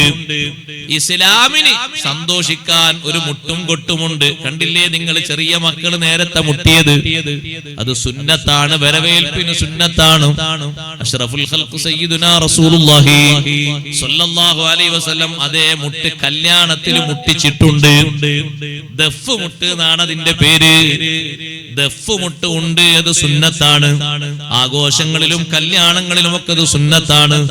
മദീനക്കാര് മുത്ത് നബി സല്ലല്ലാഹു അലൈഹി വസല്ലം തങ്ങളെ വരവേറ്റത് റബീഉൽ അവ്വൽ 12 മാത്രമല്ല, റമളാനിൽ 17 ശേഷവും വരവേറ്റത് ത്വലാൽ ബദർ പാടിയിട്ടാണ്, ദഫ് മുട്ടിയിട്ടാണ് സന്തോഷത്തോടെ വരവേറ്റത്. അന്നത്തെ വലിയ വലിയ ഗോത്രത്തലവന്മാരുടെയും മറ്റുമൊക്കെ വീടുകളിൽ കല്യാണം നടക്കുമ്പോ ആൺവീട്ടിലും പെൺവീട്ടിലും ദഫ് മുട്ട് നടത്താറുണ്ട്. നബി സല്ലല്ലാഹു അലൈഹി വസല്ലം തങ്ങൾ റുബയ്യ ബീവി റളിയല്ലാഹു അൻഹയുടെ വീട്ടില് കട്ടിലിൽ പോയി ഇരുന്നിട്ട് ദഫ് മുട്ടുന്നത് തങ്ങൾ ആസ്വദിച്ചിട്ടുണ്ട്. കുട്ടികൾ ദഫ് മുട്ടുന്നു, പാട്ട് പാടുന്നു. കട്ടിലിൽ ഇപ്പുറത്തിരുന്നിട്ട് നബി സല്ലല്ലാഹു അലൈഹി വസല്ലം തങ്ങൾ സന്തോഷിക്കുന്നു. അത് സുന്നത്താണ്. ഇസ്ലാം ഓരോന്നിനും ഒരു പരിധിയും ഒരു ലിമിറ്റും വെച്ചിട്ടുണ്ട്. അതിലപ്പുറം പോകുമ്പോ ഇപ്പറഞ്ഞ രൂപത്തിലായി അത്. സംഗീതോപകരണങ്ങൾ എന്ന് പറഞ്ഞാൽ എങ്ങനെ അറിയാം? അതിന് ഒറ്റപ്പേര് പറഞ്ഞാൽ വേഗം പറഞ്ഞാൽ എല്ലാവർക്കും വേഗം മനസ്സിലാവും. എന്ത് സെറ്റ് എന്നാ പറയാ? എന്ത് സൗണ്ട് എന്നാ പറയാ? ആ DJ. എനിക്കത് വലിയ ഓർമ്മ അല്ലതാ. DJ പിന്നെ അവിടെ അന്ന് രാവിലെ വരെ കാതിലേക്ക് എന്തെങ്കിലും കേൾക്കണമെങ്കിൽ എന്തെങ്കിലും ചെപ്പിത്തോണ്ടി എടുത്തുകൊണ്ട് മാന്തേണ്ടി വരും. കാതടഞ്ഞു, 2 കാതും അടഞ്ഞു, പിന്നെ കേൾക്കൂലല്ലോ സുബഹി വരെ. പരിസരത്തെ ഏതെങ്കിലും പ്രായമുള്ള ആൾക്കാർ ഉറങ്ങോ? ഉറങ്ങൂല, ഉറങ്ങാൻ പാടില്ല. അന്ന് രാത്രി ഓലൊക്കെ ഇത്തിക്കാഫില്ല, ആരും ഉറങ്ങാൻ പാടില്ല. കുട്ടികൾ ഉറങ്ങാൻ പാടില്ല, ചെറിയ മുലയൂട്ടുന്ന കുട്ടികൾ ഉറങ്ങാൻ പാടില്ല. ആ കുട്ടിക്ക് മുലയൂട്ടുന്ന ഉമ്മ ഉറങ്ങാൻ പാടില്ല. രാവിലെ മുതലേ വീട്ടിലും മറ്റും പല ജോലി എടുത്ത് ക്ഷീണിച്ച പലരും ഒന്നും ഉറങ്ങാൻ പാടില്ല. ആരും ഉറക്കം ബുദ്ധിമുട്ട് ഒച്ച തകനെ ഇടങ്ങേറാക്കാൻ പാടില്ല, ഒരാളെ ബുദ്ധിമുട്ടാക്കാൻ പാടില്ല. ഒരാളെ പള്ളിയിൽ നിന്ന് വരെ നോക്ക് നിങ്ങൾ, പള്ളിയിൽ നിന്ന് വരെ ഉറങ്ങുന്ന ഒരാൾ പള്ളിയിൽ ഉറങ്ങുകയാണ്. ഒരാൾ ഇപ്പുറത്ത് ഖുർആൻ ഓതുകയാണ്. ഇസ്ലാമിന്റെ നിർദ്ദേശമില്ല, ഖുർആൻ ഓതുന്ന ആൾ മിതമായ ശബ്ദത്തിൽ ഓതണം. ആ ഉറങ്ങുന്ന ആൾക്ക് ശല്യാകരുത്. അയാളൊരു ഉറക്കം വന്നപ്പോൾ ഉറങ്ങിയതാണ് അവിടെ പള്ളിയിൽ. പള്ളി ഉറങ്ങാൻ പാടില്ല എന്നില്ലല്ലോ. ഒരു കൈലൂലത്തൊക്കെ ഉദ്ദേശം ഉറങ്ങി. ഇപ്പുറത്ത് മറ്റേക്ക് ഖുർആൻ ഓതണം, സൗണ്ട് കൂടാൻ പാടില്ല. എന്തൊരു നിർദ്ദേശമാണത്! എത്രമാത്രം ശ്രദ്ധിക്കാനാണ് പറഞ്ഞത്. അപ്പൊ പിന്നെ നമ്മളെ അയാൾക്ക് പുറേ പോയി ഇറങ്ങിക്കൂടെ അല്ലേ? അയാൾക്ക് അവിടെ പോയി ഇറങ്ങിക്കൂടെ? ഇവിടെ തന്നെ ഉറങ്ങണോ? ഉറങ്ങണ ആക്കൊരു നിയമല്ലേ? ഉറങ്ങണ ആളെടുത്ത് വെച്ചല്ലേ ഞാൻ ഓതുന്നത്. അപ്പൊ ഞാൻ അതിന് സൗണ്ട് കുറക്കണം, എന്റെ ഓത്തൊക്കെ ഒന്ന് മിതമായ സൗണ്ടിലാക്കണം. എന്റെ ഓത്ത് കാരണം, ഓത്ത് എന്നുള്ള വലിയൊരു ഇബാദത്തല്ല, ഖുർആനോത്ത് കാരണം, ഞാൻ ഹദീസ് ഓതുന്ന കാരണം ആ ഉറങ്ങുന്ന ആൾക്ക് അത് ശല്യാകാൻ പാടില്ല. അപ്പുറത്ത് നിസ്കരിക്കുന്ന ഒരാളുണ്ട്, ആ നിസ്കരിക്കുന്ന ആൾക്കും എന്നെ കൊണ്ട് ഇടങ്ങേറാകാൻ പാടില്ല. മിതമായ ശബ്ദത്തിലാകണം ഞാൻ ഓതേണ്ടത്. ഇതൊക്കെ പഠിപ്പിക്കുന്നത് നമ്മളോടല്ലേ? അതുകൊണ്ട് നമ്മൾ പാലിക്കേണ്ട ഒന്നാണ്. സംഗീതോപകരണങ്ങളും മറ്റുമൊക്കെ കുറക്കണം. അല്ലാഹു തആലാന്റെ അദാബ് വരും, അല്ലാഹു കാത്തുരക്ഷിക്കട്ടെ. അതൊക്കെ ലിമിറ്റ് വിട്ട്, പരിധി വിട്ട് അപ്പുറം പോയി കഴിഞ്ഞു. ശുരിബത്തുൽ ഖുമൂർ, നബി സല്ലല്ലാഹു അലൈഹി വസല്ലം പറഞ്ഞ വാക്ക് തന്നെ അങ്ങനെയാണ്. ശുരിബത്തുൽ ഖുമൂർ, മദ്യപാനം മോന്തപ്പെട്ട് കഴിഞ്ഞാൽ ആര് കുടിക്കുന്നു എന്ന് പറയാതെയാണ് തങ്ങളെ പ്രയോഗം. ആ പ്രയോഗത്തിന് നല്ലൊരു സൗന്ദര്യമുണ്ട്. ആര് കുടിക്കുന്നു നോക്കണ്ട, കുടി അത്രയും അധികരിച്ചിട്ടുണ്ട് എന്നതാണ് പറഞ്ഞത്. ശുരിബത്തുൽ ഖുമൂർ, ഖംറുകൾ കുടിക്കപ്പെട്ടു, ഖംറ് മോന്തപ്പെട്ടു. കുടിക്കുന്നത് ആര് എന്ന് പറയാതെ ഖംറ് ഇത്രയും മോന്തപ്പെട്ടു എന്ന് പറഞ്ഞാൽ കുടി അങ്ങനെ സുലഭമായിട്ട് അല്ലേ? സുബ്ഹാനല്ലാഹ്, അതൊരു പ്രശ്നമാക്കാത്ത രൂപത്തിലുണ്ട്. പലയിടത്തുനിന്ന് യാത്രയിൽ നമ്മൾ ഏറ്റവും കൂടുതൽ പേടിക്കുന്ന ഒരു യാത്രയാണ് വിമാനയാത്ര. എന്തേ വിമാനയാത്ര സുഖല്ല, എന്താ പേടിക്കാന്? അത് വിമാനയാത്രയിൽ ഭക്ഷണം കഴിച്ചു കഴിഞ്ഞാൽ ഈ സാധനം ഇങ്ങനെ വരും. അപ്പൊ എത്ര ആളാ അത് വാങ്ങി ഒന്ന് റാഹത്തിന് കുടിക്കാൻ വേണ്ടി ഒരുങ്ങണത്. മുമ്പൊരിക്കൽ എന്നോട് എന്റെ ഒരു സുഹൃത്ത് പറഞ്ഞു, ഉസ്താദേ ഇതൊന്നല്ല, ഇതിനേക്കാളും വലിയ രസമുണ്ട്. എനിക്ക് കഴിഞ്ഞ യാത്രയിൽ ഒരു ചെറുപ്പക്കാരനെ കൂടെ കിട്ടിയപ്പോ ഞാൻ വലിയ സന്തോഷിച്ചു. അദ്ദേഹം പറയാ സന്തോഷിച്ചു. ആ ചെറുപ്പക്കാരൻ വന്ന ഉടനെ തന്നെ ഇശാമാരിബിന്റെ ഇടയിൽ തബാറക്കും ഇദാവക്കാത്തൊക്കെ ഓതി. നല്ല സ്വഭാവമാണല്ലോ. തബാറക്കും ഇദാവക്കാത്തൊക്കെ ഓതുന്ന ചെറുപ്പക്കാരനെ കിട്ടിയെന്നുള്ള എനിക്ക് സന്തോഷമായി. പിന്നെ കുറച്ച് കഴിഞ്ഞ് ഫ്ലൈറ്റിൽ ഭക്ഷണമൊക്കെ വന്നു കഴിഞ്ഞപ്പോ അവന്റെ ബാഗ് തുറന്നൊരു സാധനം ഇങ്ങനെ എടുക്കുന്നുണ്ട്. അപ്പൊ ഞാൻ ചോദിച്ചു, സുഹൃത്തെ നീയല്ലേ നേരത്തെ തബാറക്ക് ഇദാവക്കാത്തൊക്കെ ഓതിയത്, ഇപ്പൊ എന്താ പരിപാടി? ഇത് പറ്റുമോ? അപ്പൊ ഓൻ പറഞ്ഞ അഭിപ്രായം എന്താ ഉസ്താദെ? ഓൻ പറഞ്ഞ വാക്ക് കേട്ട് ഞാൻ വല്ലാതെ അന്തം വിട്ടുപോയി. ആ ചെറുപ്പക്കാരൻ പറഞ്ഞു, അതെ ഖുർആനിലെ ആ ഖംറ്, ഹദീസിൽ ആ ഖംറ് എന്നൊക്കെ പറഞ്ഞില്ലേ, അത് വേറെ, ഇതല്ല, ഇത് ബീർ, അതിന് പ്രശ്നമല്ല. കൂടവൻ ആയത്ത് ഓതി കുലു വശ്റബൂ എന്നല്ലേ അല്ലാഹു പറഞ്ഞു. അല്ലാഹു തആല കുലു വശ്റബൂ എന്ന് മാത്രമല്ല പറഞ്ഞത്, കുലു വശ്റബൂ വലാ തുസ്രിഫൂ എന്നും കൂടി പറഞ്ഞിട്ടുണ്ട്. നമ്മുടെ ആൾക്കാരും ഓതല്ല. കുലു വശ്റബൂ എല്ലാവരും ഓതും. കുലു നിങ്ങൾ ഭക്ഷിച്ചോളൂ, വശ്റബൂ കുടിച്ചോളൂ, വലാ തുസ്രിഫൂ എന്നുണ്ട് അതിന്റെ അപ്പുറത്ത്. പറ്റാത്തതാകരുത്.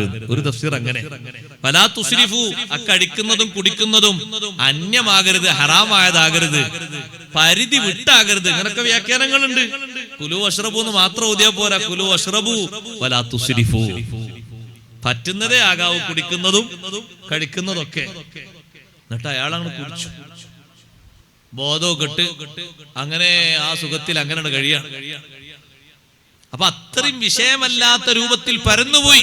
ശുരിബത്തുൽ ഖുമൂർ, അല്ലാഹു നമ്മളെ കാത്തുരക്ഷിക്കട്ടെ. ഏതെങ്കിലും ചെറുപ്പക്കാരോ ചെറുപ്പക്കാരികളോ കുടുങ്ങിയിട്ടുണ്ടെങ്കിൽ സഹോദരങ്ങളെ അവരെ ഉപദേശിച്ച് നമ്മൾ നന്നാക്കണം. ആ വഴിയിൽ നിന്ന് പിന്തിരിപ്പിക്കണം. അവരെ പെട്ടെന്ന് ട്രീറ്റ്മെന്റ് ചെയ്ത ആ സ്വഭാവത്തിൽ നിന്ന് മാറ്റണം. ഘട്ടം ഘട്ടമായിട്ട് മാറ്റണം. മയക്കുമരുന്നിന് അടിമപ്പെട്ടവര് അങ്ങനെ ഏതെങ്കിലും സംഭവത്തിൽ പോയി കുടുങ്ങിയിട്ട് അതൊരു ട്രെൻഡായി സുഖമായി മാറിയിട്ട് അങ്ങനെ നിന്ന ആളുകൾ അവരെ ശപിക്കാതെ ആക്ഷേപിക്കാതെ പിടിച്ച് നല്ല ഉപദേശങ്ങൾ നൽകിയിട്ട് മാറ്റണം. നമ്മളെ സുഹൃത്തുക്കളാണ് അവര്, വൈകല്യങ്ങൾ സംഭവിച്ചവരാണ്. തള്ളി മാറ്റരുത്. കഴിവിന്റെ പരമാവധി നന്മയിലേക്ക് കൊണ്ടുവരണം. ഇനിയും അവർ ആ വിഷയത്തിൽ തുടരാതെ മാറി നിൽക്കണം. വളരെ ഗൗരവമുള്ള സംഗതിയാണ്. മദ്യപാനത്തെക്കാളും കൂടുതൽ മയക്കുമരുന്ന്, ലഹരി, അതിന്റെ ഉപയോഗം അത്രയും വർദ്ധിച്ചിട്ടുണ്ട്. എന്റെ ഉമ്മത്തിന്റെ അവസാനം വരുന്ന ആളുകൾ മദ്യം ഹലാലാക്കുമെന്ന് സയ്യിദുനാ റസൂലുള്ളാഹി സ്വല്ലല്ലാഹു അലൈഹി വസല്ലം തങ്ങൾ സ്വഹാബത്തിനോട് പറയുമ്പോ അന്ന് നമ്മുടെ നേതാക്കളായ സ്വഹാബ ചോദിച്ചു, നബിയേ എങ്ങനെ അവരെ ഹലാലാക്കും? മഖദ് ബുയ്യിന ഫീഹി മാ ബുയ്യിന. അതിന്റെ ദൂഷ്യവശങ്ങളൊക്കെ അല്ലാഹു ഖുർആനിൽ വിശദീകരിച്ചിട്ടില്ലേ? മദ്യവും ചൂതാട്ടവും മസ്തും മയക്കുമരുന്നുമൊക്കെ എന്തിനാണത്? അത് വയസുദ്ദകും അൻ ദിക്രില്ലാഹി വഅനിസ് സ്വലാഹ് അയ്യുഖിയ ബൈനകുമുൽ ലദാവത വൽ ബഗ്ളാ ഫിൽ ഖംരി വൽ മൈസിർ. ശത്രുതയും പകയും വിദ്വേഷവും കലഹവും ഉണ്ടാക്കാനാണ് പിശാച് ജനങ്ങളിൽ അത് കുത്തിവെക്കുന്നത്. ദിക്റിന് മനസ്സ് വരില്ല, നിസ്കാരത്തിന് ചിന്ത വരൂല. ആ വിഷയത്തിൽ നിന്നൊക്കെ ആളുകൾ മാറിപ്പോകും. ഇതൊക്കെ അല്ലാഹു വിശദീകരിച്ചിട്ടും എങ്ങനെ ജനങ്ങളത് ഹലാലാക്കുമെന്ന് സ്വഹാബത്ത് ചോദിച്ചപ്പോ ഹബീബ് സല്ലല്ലാഹു അലൈഹി വസല്ലം പറഞ്ഞ പ്രവചനം എത്ര കറക്റ്റാണ്. സയുസമ്മൂനഹാ ബിഗൈരി ഇസ്മിഹാ. അവരതിന് പേര് മാറ്റി പറയും, വേറെ പേര് വെക്കും. ഇത് നിങ്ങൾ ആ ഖുർആനിൽ പറഞ്ഞ ഖംറല്ല, ഇത് ബീറാണ്, ഇത് വിസ്കിയാണ്, ഇത് ആൽക്കഹോളാണ്. നിങ്ങൾ ആ പറഞ്ഞ ഖംറല്ല, അത് വേറെ, ഇത് വേറെ. സയുസമ്മൂനഹാ ബിഗൈരി ഇസ്മിഹാ. വേറെ പല പേരും പറഞ്ഞിട്ട് അവരത് കുടിക്കും. സ്വദഖത സ്വദഖത യാ റസൂലല്ലാഹ്. ഹബീബ് സല്ലല്ലാഹു അലൈഹി വസല്ലം തങ്ങൾ പറഞ്ഞത് എത്ര യാഥാർത്ഥ്യം, എത്ര വ്യക്തമായി പുലർന്നു. ആളുകളൊക്കെ പലയിടത്തും വെച്ച് വിളമ്പുന്നത്, പല ആഘോഷങ്ങളുടെയും ഭാഗമായിട്ട് വിളമ്പുന്നത് ഒരു വിഷയാകാത്ത രൂപത്തിൽ. നാളെ ഒന്നാമതല്ലേ, അല്ലെ ഇന്നാ ഒന്നാമതി, നാളെ ഇന്നിങ്ങനെ 12 മണിയൊക്കെ ആകാന്ന് പറഞ്ഞ പേടി തന്നെയാണ്. ആയില്ലല്ലോ, ആയില്ല, പേടിയാണ്. പലരും 12 മണിയാകുമ്പോ ഹലാലാക്കണം. അന്ന് നാളെ ഒന്നായതുകൊണ്ട് പറ്റും. അല്ലാഹു അല്ലാഹ്. നാളെ കല്യാണം ആയതുകൊണ്ടൊന്ന് പറ്റും എന്നൊക്കെ ചില ആൾക്കാർ പറയും പോലെ, നാളെ സൽക്കാരാവുമ്പോ കുറച്ചൊക്കെ പറ്റും എന്ന് പറയും പോലെ. ഇതൊക്കെ അങ്ങനെ തന്നെയാണ്. അതിനൊക്കെ ഓരോ രൂപഭാവങ്ങൾ അങ്ങോട്ട് വെച്ച് വിളമ്പി ന്യായം പറയാൻ ആൾക്കാർ. സയുസമ്മൂനഹാ ബിഗൈരി ഇസ്മിഹാ. അല്ലാഹു കാത്തുരക്ഷിക്കട്ടെ. കുടുങ്ങരുത്. നമ്മുടെ കുടുങ്ങിയ കൂട്ടുകാർ അല്ലാഹു മോചിപ്പിക്കുമാറാകട്ടെ. ഒരൊറ്റ തവണ നീ എങ്ങാനും നുണഞ്ഞിട്ട് തൗബയില്ലാതെ നീ മരിച്ചുപോയാൽ നിനക്ക് കുടിക്കേണ്ടി വരുന്ന ഏറ്റവും വൃത്തികെട്ട ജലം മിൻ തീനത്തിൽ ഖബാൽ. ഹബീബ് സല്ലല്ലാഹു അലൈഹി വസല്ലം തങ്ങൾ പറഞ്ഞല്ലോ, തീനത്തുൽ ഖബാലിൽ നിന്ന് കുടിപ്പിക്കപ്പെടും. അത് അല്ലാഹു തആല തീർച്ചപ്പെടുത്തി പറഞ്ഞ വിഷയമാണ്. സ്വഹാബത്ത് ചോദിച്ചു, അമാ തീനത്തുൽ ഖബാലി യാ റസൂലല്ലാഹ്. തീനത്തുൽ ഖബാലി എന്താണ് നബിയേ? തങ്ങൾ പറഞ്ഞു, സ്വദീദു അഹ്ലി ജഹന്നം. നരകക്കാരുടെ കക്ഷഭാഗത്തിനൊന്നും ഗുഹ്യഭാഗത്തിനൊന്നും മറ്റുമൊക്കെ ചൂടോടെ ചീഞ്ഞൊലിച്ചു ഒഴുകുന്ന ചീഞ്ചലമില്ലേ? ചൂടുള്ള ചീഞ്ചലം, അതാണ് കുടിക്കാൻ കൊടുക്കുന്നത്. സഹോദരാ, എപ്പോഴെങ്കിലും അങ്ങനെ നുണഞ്ഞു പോയെങ്കിൽ, നിർഭാഗ്യവശാൽ സംഭവിച്ചു പോയെങ്കിൽ തൗബ ചെയ്ത് മടങ്ങിയേക്കണം. ഇനി ഒരു നിലക്കും ആ വിഷയത്തിലേക്ക് പോകൂല എന്ന് ചിന്തിക്കണം. സുബ്ഹാനല്ലാഹ്. ലഅന ആഖിറു ഹാദിഹിൽ ഉമ്മത്തി അവ്വലഹാ. ഈ ഉമ്മത്തിന്റെ അവസാനം വരുന്ന കക്ഷികൾ ആദ്യ വിഭാഗത്തെ ആക്ഷേപിക്കുന്ന, കുറ്റം പറയുന്ന ഒരവസ്ഥ വന്നാൽ, പൂർവീകർക്ക് പലതും മനസ്സിലായില്ല എന്നല്ലേ ചിലര് പറയുന്നത്. സ്വഹാബത്തിന് മനസ്സിലായില്ല, താബിയുകൾക്ക് മനസ്സിലായില്ല, തബഉ താബിയുകൾക്ക് മനസ്സിലായില്ല. നഊദു ബില്ലാഹ്. അങ്ങനെ എങ്ങാനും പറയാൻ പറ്റോ? അങ്ങനെ പറഞ്ഞു പോയില്ലേ? അങ്ങനെ എഴുതിപ്പോയില്ലേ? അവരെ ആക്ഷേപിച്ചില്ലേ? മൊത്തമായി പലതും തള്ളിയില്ലേ? ലഅന ആഖിറു ഹാദിഹിൽ ഉമ്മത്തി, ഈ ഉമ്മത്തിന്റെ അവസാനം വരുന്ന കക്ഷികൾ ലഅനത്ത് ചെയ്യുന്നു, ആക്ഷേപിക്കുന്നു. അൽ അവ്വലഹാ, അതിന്റെ ആദ്യ വിഭാഗത്തെ, അതിന് തുടക്കം കുറിച്ച ആളുകൾ ഖവാരിജുകളാണ്. അലി ഇബ്നു അബീ ത്വാലിബ് റളിയല്ലാഹു അൻഹുവിന്റെ കാലത്ത് അവർ രംഗപ്രവേശനം ചെയ്തിട്ടുണ്ട്. ആ ഖവാരിജുകൾ ആദ്യമായി എതിർത്തതാരെയാണ്? സയ്യിദുനാ അബൂബക്കർ സിദ്ദീഖ് റളിയല്ലാഹു അൻഹു അടക്കമുള്ള സ്വഹാബത്തിനെ. പിന്നെ വന്നു റാഫിളത്ത് എന്ന വിഭാഗം, പിന്നെ വന്നു മുഅ്തസിലത്ത് എന്ന് പറഞ്ഞ വിഭാഗം, പിന്നെ ലോകത്ത് വ്യാപിച്ചു ഷിഈയ്യത്ത് എന്ന് പറയുന്ന വിഭാഗം. അതിലേക്ക് അങ്ങ് ചേർത്തി വെച്ചോളൂ ബാക്കി വിഭാഗങ്ങളും. എല്ലാവരും ഒരേ തിയറിയിൽ ഒന്നാണ്. പൂർവീകരെ തരം താഴ്ത്തുന്നതിലും ആക്ഷേപിക്കുന്നതിലും അവർ ദീനിൽ തെളിവല്ല എന്ന് പറയുന്നതിലും ഇവരെല്ലാവരും ഒരുപോലെയാണ്. നബി സല്ലല്ലാഹു അലൈഹി വസല്ലം പറഞ്ഞത് നമ്മൾ ശരിക്ക് കണ്ടു കഴിഞ്ഞു. ഇതൊക്കെ ലോകത്ത് നടന്നു കഴിഞ്ഞാൽ ഫർതഖിബു ഇൻദ ദാലിക റീഹൻ ഹംറാ, ചുവന്ന കാറ്റ് നിങ്ങൾ കാത്തിരുന്നോളണം. വസൽസലതൻ, ഭൂചലനങ്ങൾ പല ഭാഗത്തും സംഭവിക്കും. വഖസ്ഫൻ വമസ്ഖാ, ഭൂമി വിഴുങ്ങലും കോലം മറിയലും. വഖദ്ഫൻ, കൽമഴ വർഷിക്കലും.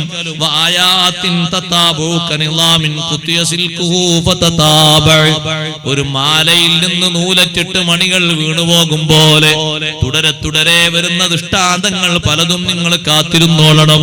ലോകത്ത് ഭൂചലനങ്ങൾ നടക്കുന്നുണ്ട്, വർഷാവർഷം നടക്കുന്നുണ്ട്, കൽമഴ വർഷിച്ചിട്ടുണ്ട്, കളർ മഴ വർഷിച്ചിട്ടുണ്ട്.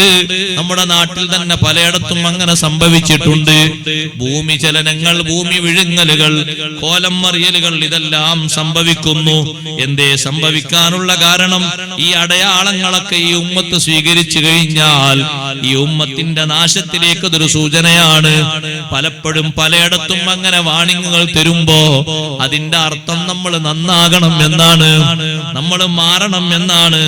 സുബ്ഹാനല്ലാഹ്, ഹബീബ് സല്ലല്ലാഹു അലൈഹി വസല്ലം തങ്ങൾ പറഞ്ഞില്ലേ, നീണ്ട ഒരു ഹദീസിൽ ഖിയാമത്ത് നാളിന്റെ അടയാളങ്ങൾ ചോദിച്ചപ്പോ തങ്ങൾ പറഞ്ഞു, വയുൽഖാ ബൈനന്നാസി അത്തനാകുർ, ജനങ്ങൾക്കിടയിൽ പരിചയക്കുറവ് സംഭവിക്കും. ആളുകൾക്ക് പലരെയും അറിയുന്നില്ല. ഓരോരുത്തരും ചോദിക്കണം ഇതാരാണ്. പെട്ടെന്ന് ആളുകൾ ഓരോരുത്തരെയും മറന്നു പോകാണ്. എന്താ അങ്ങനെ മറന്നു പോകാൻ കാരണം എന്നറിയോ? പാരസ്പര്യം, പരസ്പര സഹകരണം, പരസ്പര സഹവർത്തിത്വം അതൊക്കെ ആളുകളിൽ കുറഞ്ഞു. സ്വന്തം കാര്യം, സ്വന്തം ജീവിതം എന്നൊരു ലെവലിലേക്ക് മാത്രം ആളുകൾ പലപ്പോഴും ഉയർന്നുപോയി. അമേരിക്കയിൽ പോയാൽ ഫുള്ളായിട്ട് അങ്ങനെ തന്നെ. ഇവിടെ ജീവിക്കുന്ന ഒരാൾക്ക് അപ്പറയിൽ ആരാന്നറിയില്ല, ഒരു നിലക്കും അറിയില്ല. അവിടെ മരിച്ചാലും അറിയില്ല, ജീവിച്ചാലും അറിയില്ല, ജനിച്ചാലും അറിയില്ല. അവിടെ ആരാ? മരിച്ചോ അറിയില്ല, ജീവിച്ചോ, പുതിയ കുട്ടി ജനിച്ചോ അതും അറിയില്ല. നമ്മളെ നാട്ടിലും അപരിചിതം എന്ന് പറഞ്ഞ സംഗതി ഇങ്ങനെ കൂടി വരികയാണ്. പലർക്കും പല അറിയില്ല. മുമ്പ് അങ്ങനെയല്ല. മുമ്പ് ഒരു നാട്ടില് എല്ലാവരെയും അറിയും ഒരാൾക്ക്, ഓരോരുത്തർക്കും അറിയായിരുന്നു. പരസ്പര സഹകരണം കുറയുന്നതിന്റെ ഒരു അടയാളമായിട്ടാണ് തങ്ങൾ അത് പറഞ്ഞത്. ജനങ്ങളുടെ ബന്ധങ്ങളൊക്കെ, ദീനിയായ ബന്ധങ്ങളൊക്കെ പരസ്പരം കുറഞ്ഞു പോയിട്ട് അപരിചിതത്വം നിലനിന്നു പോയി. അതിപ്പോ ശരിയായ നിലക്ക് ബോധ്യപ്പെട്ടു. നമ്മൾ ഓരോരുത്തരും കയ്യിൽ ഉപകരണം വന്നപ്പോ ഉള്ള ബന്ധം കൂടി കുറഞ്ഞു. ബന്ധം കൂടാ വേണ്ടത്. ഉപകരണം വന്നാ ബന്ധം കൂടാ സുഖാണല്ലോ. ഒന്ന് വിളിച്ച് സലാം പറയാനും വിശേഷങ്ങൾ ചോദിക്കാനൊക്കെ നല്ല സുഖല്ലേ. പക്ഷെ അതിന് ഉപയോഗിക്കുന്നത് വളരെ കുറഞ്ഞ ആൾക്കാരെ. സംഗതി നല്ലൊരു സുഖാണ്. കുടുംബക്കാരൊരു 10 കുടുംബക്കാരെ നമുക്കുണ്ടെങ്കിൽ 10 ആളോടും ഒരു മണിക്കൂറിൽ തന്നെ ബന്ധം പുലർത്താൻ കഴിയും. ഒരു സലാം പറഞ്ഞിട്ടെങ്കിലും ഒരു ബന്ധം നിലനിർത്തണം എന്നല്ലേ. പക്ഷെ അതും കുറഞ്ഞുപോയി. പരിചയക്കുറവ് സംഭവിക്കാണ്. പലർക്കും പലരെയും അറിയാത്ത രൂപം വരികയാണ്. നീണ്ട ഹദീസിൽ നബി സല്ലല്ലാഹു അലൈഹി വസല്ലം തങ്ങൾ അങ്ങനെ ഒന്ന് പറഞ്ഞു. ഒരടയാളം വെച്ച് പറഞ്ഞപ്പോ അതും വളരെ യാഥാർത്ഥ്യമായി, വളരെ സത്യസന്ധമായി നമുക്ക് ബോധ്യപ്പെട്ടുകൊണ്ടിരിക്കുകയാണ്. ഹബീബ് സല്ലല്ലാഹു അലൈഹി വസല്ലം തങ്ങൾ പറഞ്ഞ ആ രൂപത്തിലുള്ള അടയാളങ്ങളൊക്കെ ജനങ്ങൾക്ക് മുന്നിൽ പ്രത്യക്ഷപ്പെട്ടു കഴിഞ്ഞു. തങ്ങൾ വീണ്ടും പറഞ്ഞു, നിങ്ങൾ നോക്ക്, എത്ര ഹറാമായ കാര്യങ്ങൾ, എത്ര വിഷയങ്ങൾ. സുബ്ഹാനല്ലാഹ്, പലപ്പോഴും പല ആളുകളും പല വിഷയങ്ങളും സ്വന്തമായി ജീവിതത്തിലേക്ക് തുന്നിച്ചേർത്ത് ഹറാമായ കാര്യങ്ങൾ ഹലാലാക്കുകയും ഹലാലായ പല കാര്യങ്ങളും ഹറാമാക്കുകയും ചെയ്യുന്ന രൂപഭാവങ്ങൾ അതും ജനങ്ങൾക്കിടയിൽ വെളിവായി കഴിഞ്ഞു. ഹബീബ് സല്ലല്ലാഹു അലൈഹി വസല്ലം തങ്ങൾ പറഞ്ഞു, എനിക്ക് ഖുർആൻ നൽകപ്പെട്ടിട്ടുണ്ട്, ഖുർആനിന്റെ വിശദീകരണങ്ങളും നൽകപ്പെട്ടിട്ടുണ്ട്.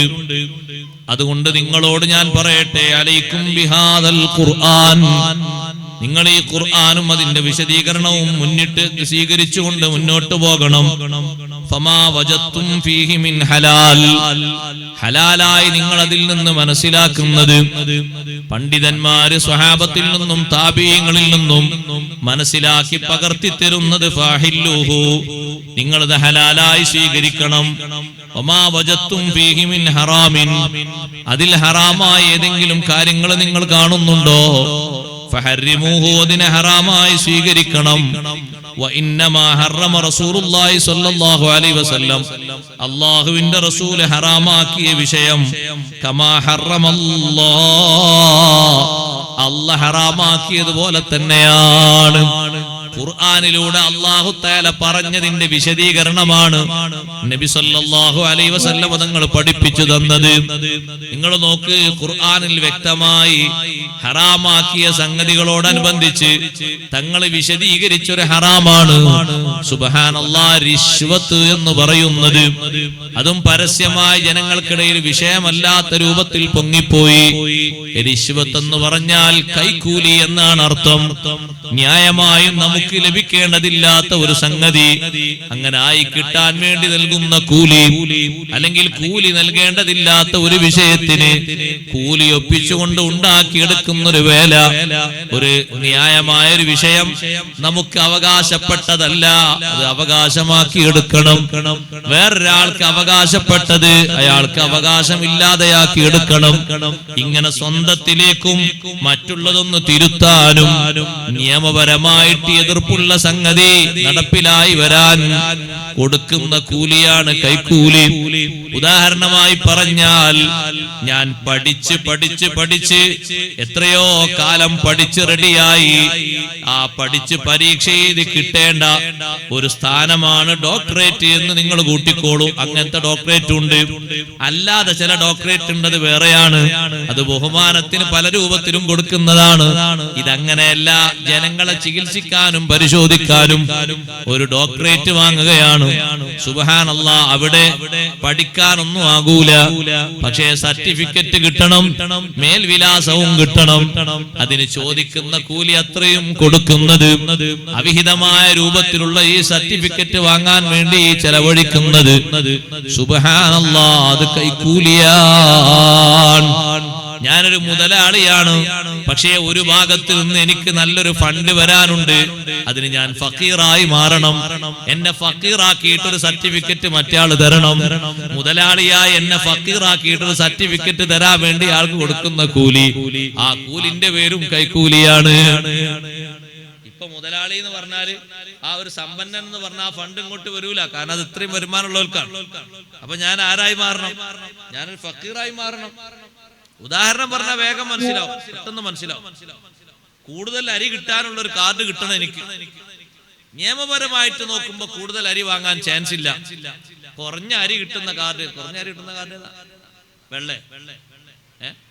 ഞങ്ങളുടെ നാട്ടിലൊക്കെ ഒരേ കാർഡാണ്.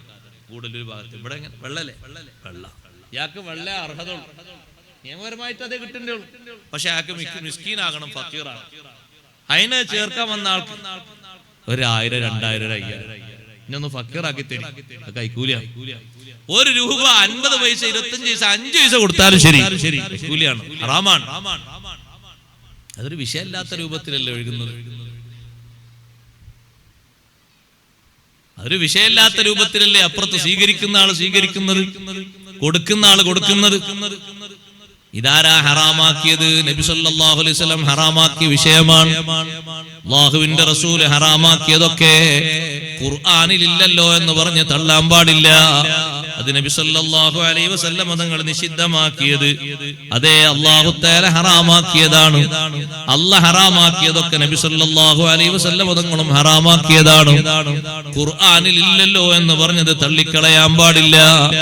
സുബ്ഹാനല്ലാഹ്, ഹബീബ് സല്ലല്ലാഹു അലൈഹി വസല്ലം തങ്ങൾ പറഞ്ഞു, ലാ തഖൂമുസ്സാഅതു, ഖിയാമത്ത് നാൾ സംഭവിക്കൂല, ഹത്താ യബ്നന്നാസു ബുയൂതൻ യൂശൂനഹാ, ജനങ്ങൾ നിർമ്മിക്കുന്ന കൊട്ടാരങ്ങൾ. നിങ്ങൾ നോക്ക്, വീടിനെ സംബന്ധിച്ചും ഹബീബ് സല്ലല്ലാഹു അലൈഹി വസല്ലം തങ്ങൾ പറഞ്ഞിട്ടുണ്ട്, പരിധിയിൽ കവിഞ്ഞ രൂപത്തിലുള്ള വീട് നിർമ്മാണം അതും ഖിയാമത്ത് നാളിന്റെ അടയാളമാണ്. മതിയാകുന്ന കുടുംബത്തിന്റെ കണക്ക് നോക്കുമ്പോൾ അതിലപ്പുറമാണ് നിർമ്മാണങ്ങൾ. മതിയാകുന്ന വീട്ടിൽ എത്രയാ ആളുകൾ, കുടുംബക്കാര് മൊത്തം വന്നാലും തികയാവുന്നതിലപ്പുറമാണ് വീട് നിർമ്മിച്ചിരിക്കുന്നത്. സൗകര്യങ്ങളും സംവിധാനങ്ങളൊക്കെ പാകത്തിനാണ് ഒരുക്കേണ്ടത്. വീട്ടിലുള്ള അംഗങ്ങൾക്ക് പുതുതായിട്ട് ആരെങ്കിലും അവിടെ വരുന്നവർക്കും മതിയാകുന്ന രൂപത്തിൽ നാട്ടുകാരെ മൊത്തം ഒരു വീട്ടിലേക്ക് സൽക്കരിക്കാനും കിടത്തി ഉറക്കാനും സ്വീകരിക്കേണ്ടതില്ലല്ലോ. അങ്ങനെയാകുമ്പോ നമ്മളെ നാട് ഒരാളെ വീടിന് തന്നെ മതിയാകൂല. അത്രയും വലിയ കൊട്ടാരങ്ങൾ ഓരോരുത്തരും നിർമ്മിക്കും. അതേ ഹബീബ് സല്ലല്ലാഹു അലൈഹി വസല്ലം തങ്ങൾ പറഞ്ഞു, അങ്ങനെ ഹത്താ തുനജ്ജിദു ബുയൂതകും കമാ തുനജ്ജദുൽ കഅബ, കഅബക്ക് സൗന്ദര്യം കൂട്ടുന്നത് പോലെ, കഅബക്ക് ഭംഗി കൂട്ടുന്നത് പോലെ നിങ്ങളെ വീടുകൾക്കും നിങ്ങൾ ഭംഗി കൂട്ടും. എന്നിട്ട് സ്വഹാബത്തിനോട് പറഞ്ഞു, ഫഅൻതുമുൽ യൗമ ഖൈറും മിൻ യൗമഇദിൻ, ആ ദിവസത്തിൽ അവർക്ക് സംഭവിക്കുന്നതിനേക്കാളും നിങ്ങളാണ് ഏറ്റവും ഖൈറ്. സുബ്ഹാനല്ലാഹ്. ഹബീബ് സല്ലല്ലാഹു അലൈഹി വസല്ലം തങ്ങൾ പറഞ്ഞ ഈ വിഷയം യാഥാർത്ഥ്യമായിട്ട് എല്ലാ ദിവസവും ബോധ്യപ്പെടുകയാണ്. വീട് നിർമ്മിക്കുന്ന എല്ലാവരും അവരവരെ കുടുംബത്തിന് പാകത്തിലുള്ളത്, അവിടെ ഒരു മോഡൽ ഉണ്ട്, ആ മോഡൽ തന്നെ എനിക്ക് നിർമ്മിക്കണം എന്ന് ചിന്തിക്കരുത്. നമുക്ക് നമ്മുടെ കുടുംബത്തിന് പാകത്തൊരു വീട്, അത്രയേ ഉള്ളൂ. അതിന് സൗകര്യത്വം, അതിനേക്കാളും വലുപ്പുണ്ടാകും പള്ളി. കാരണം പള്ളി ഒരു സാധാരണ രൂപത്തിലുള്ളതല്ലോ. പള്ളിയിൽ അത്രയും തോന ആളുകൾ ഒരേ സമയത്ത് സംഘടിക്കേണ്ടതാണ്. അതിന് കെട്ടുറപ്പും ഭംഗിയും സൗന്ദര്യമൊക്കെ വീടിനേക്കാളും അധികം വേണം. അത് സാധാരണ രൂപത്തിൽ തന്നെ ഉള്ളതാണ് വേണം എന്നുള്ള നിർദ്ദേശം. വീടുകളൊക്കെ പാകത്തിന്, അമിതമായിട്ടുള്ള ഒരു സംഗതി.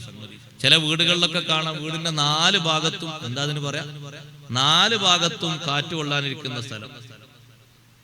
ഭാഗത്തിന് ഏതെങ്കിലും ഒരു ഭാഗത്ത്, ഒരു സ്ത്രീകൾക്കൊക്കെ ഇപ്പോൾ വീടിന്റെ അടുക്കള ഭാഗത്ത് മേൽഭാഗത്ത് അവിടെ ഇരുന്നിട്ട് ഒന്ന് കാറ്റുകൊണ്ട് സംസാരിക്കാനൊരു സ്ഥലം, ഒരു മറയാണ്. എല്ലാവരും റോട്ടിക്കൊന്നും കാണൂല. മുന്നിൽ പോകും വരാന്തിയും കാര്യങ്ങളൊക്കെ ഉണ്ടല്ലോ, അവിടെ ഒന്ന് ഇരിക്കാനും വന്ന ആൾക്കാർക്ക് കാറ്റുള്ളാനൊക്കെ ഒരു സൗകര്യം ഉണ്ടല്ലോ. ഇത് 4 മേഖല, ഒന്ന് ഇവിടെ, ഒന്ന് അവിടെയും, ഒന്ന് അപ്പുറത്തും, ഒന്നിപ്പുറത്തും. ഏറെയാണോ എന്ന് ചോദിച്ചാൽ ഏറെ. കപ്പലിലൊക്കെ ഉണ്ടാകല്ല അങ്ങനെ പൊതുവെ പുറത്തിരുന്ന് കാറ്റുകൊണ്ട് സംസാരിക്കാൻ പറ്റുന്ന സ്ഥലം. അത് 4 മൂലക്കലും ഇല്ല, 2 ഭാഗത്തേ ഉള്ളൂ. 4 ഭാഗത്ത്. അതിനേക്കാളും പച്ചയായി നമ്മൾ കാണും യകൂന ഖൗമുൻ ഫി ആഖിരി സമാൻ. ഹബീബ് സല്ലല്ലാഹു അലൈഹി വസല്ലം തങ്ങൾ പറഞ്ഞു, ആഖിർ സമാനിൽ ഒരു ടീമിനെ കാണാം, യഖ്ലബൂന ബിഹാദ സവാദി കഹവാസുലിൽ ഹമാം. അവരെപ്പോഴും ഈ കറുത്ത ചായം ഇഷ്ടപ്പെടും. അവരെപ്പോഴും കറുത്ത മുടി, കറുത്ത രോമം, അവർക്ക് നല്ല കറുപ്പ് തേച്ച് ഇങ്ങനെ നടക്കാൻ ഭയങ്കര ഇഷ്ടമാണ്. നിരച്ചാലും കറുപ്പിക്കാൻ പാടില്ല. നിരച്ചത് അവർ കറുപ്പിക്കും. നല്ല നല്ല ഈ മേടപ്രാക്കളെ പോലെ കൂട്ടിൽ നിന്ന് വാറുന്ന ആ കിളികളുടെ അതിന്റെ കറുപ്പ് പോലെ, അതിന്റെ തൊലിയുടെ കറുപ്പ് പോലെ എപ്പോഴും അവർക്ക് കണ്ടാൽ ഒരു 25 വയസ്സായിട്ടുള്ളൂ. 85 ആയാലും അങ്ങനെ പറയുന്ന ആൾക്കാർ 25ന്റെ നല്ല പക്വതയിലാണ്, പ്രൗഢിയിലാണ് ഉള്ളത്. ആ നല്ല കറുപ്പോട് കൂടെ അവരിങ്ങനെ നടക്കും. അതുകൊണ്ട് തന്നെ കുടുംബക്കാർക്കൊക്കെ ഭയങ്കര ഇഷ്ടവും ഭയങ്കര രസമാണ് അവർ, അല്ലേ? മുടി, കറുത്ത മുടി ഉണ്ടെങ്കിൽ ആ മുടിക്ക് എണ്ണ തേക്കലും മറ്റൊക്കെ സുന്നത്താണ്. പക്ഷെ കറുപ്പിക്കാൻ പാടില്ല. വാരണം, തലയും താടിയൊക്കെ വാരണം, അത് സുന്നത്താണ്. 5 വക്ത് നിസ്കാരത്തിന് പോകുമ്പോഴും താടിയും തലമുടിയും ചീകുന്ന ആളായിരുന്നു ഹബീബ് സല്ലല്ലാഹു അലൈഹി വസല്ലം. നല്ലവണ്ണം തലപ്പാവ് ധരിച്ച് തലയെക്കെട്ട് കെട്ടി ജമാഅത്തിന് പോകും. താടിയും മുടിയും വാരണം, സുന്നത്താണ്. പക്ഷെ വെളുത്തത് കറുപ്പിക്കരുത്. ലാ യജിദൂന റായിഹത്തൽ ജന്ന എന്നുള്ള ഹദീസിന്റെ അവസാനം. സ്വർഗത്തിന്റെ പരിമളം അവരാസ്വദിക്കുകയില്ല എന്ന് ഹബീബ് റസൂലുള്ളാഹി സ്വല്ലല്ലാഹു അലൈഹി വസല്ലം. കറുപ്പിക്കരുത്, അത് വൻകുറ്റമാണ്, ചെറുദോഷമല്ല. കറുപ്പിക്കുന്ന ആളുകൾ അധികരിച്ചു വരികയാണ്. വെളുത്ത മുടി കണ്ടപ്പോഴും തങ്ങൾ പറഞ്ഞു ഈ വെളുപ്പൊന്ന് മാറ്റണം എന്ന് പറഞ്ഞ ഉടനെ തന്നെ തങ്ങൾ പറഞ്ഞു വജിത്തനിബു സവാദ്, കറുപ്പ് സ്വീകരിക്കരുത്. കറുപ്പടിക്കാതെ വെളുപ്പ് മാറ്റണം എന്ന് പറഞ്ഞാൽ മൈലാഞ്ചി ഇട്ടിട്ട്. ഷാഫി ഇമാം റളിയല്ലാഹു അൻഹു മൈലാഞ്ചി തേച്ചിരുന്നു താടിക്ക്. അബ്ദുല്ലാഹി ഇബ്നു ഉമർ റളിയല്ലാഹു അൻഹുമാ താടിക്ക് മൈലാഞ്ചി തേച്ചിരുന്നു. മൈലാഞ്ചി ചായം പറ്റും, കറുപ്പടിക്കരുത്. പുരുഷന്മാരും സ്വീകരിക്കുന്നു, സ്ത്രീകളും സ്വീകരിക്കുന്നു. എത്ര യാഥാർത്ഥ്യമായിട്ടാണ് അത് കാണുന്നത്. ചിലരോടൊക്കെ നമ്മൾ എന്തെങ്കിലും വിഷയങ്ങൾ പറഞ്ഞാൽ അവര് പറയും അതത്ര ഒരു പ്രശ്നമല്ല എന്നാ തോന്നുന്നത്. എന്തേ? അത് അത്രയും ആളുകൾ അത് സ്വീകരിക്കുന്ന ഒരു മാർഗമായി വന്നിട്ടുണ്ടല്ലോ. സ്വീകരിക്കുന്ന എല്ലാരും അങ്ങനെ സ്വീകരിച്ച മാർഗമായതുകൊണ്ട് ഒരു വലിയ വിഷയം ഉണ്ടാകൂല അതില്. അങ്ങനെ സൂചന ചില ആൾക്കാർ. എല്ലാവരും അങ്ങനെ ഒരു തെറ്റ് സ്വീകരിച്ചു എന്നുള്ളതുകൊണ്ട് തെറ്റ് ഹലാലാകുമോ? ഇല്ല. കറുപ്പടിക്കാൻ പാടില്ല. അഥവാ അത്തേക്കുന്ന കറുപ്പ് വെള്ളം ചേരാത്തതാണെങ്കിൽ അത് ഒന്നുകൂടി അപകടം നിറഞ്ഞതാണ്. ജനാബത്ത് ഉയരൂല, കുളിയും ഉളൂവും ഒന്നും ശരിയായി കിട്ടൂല.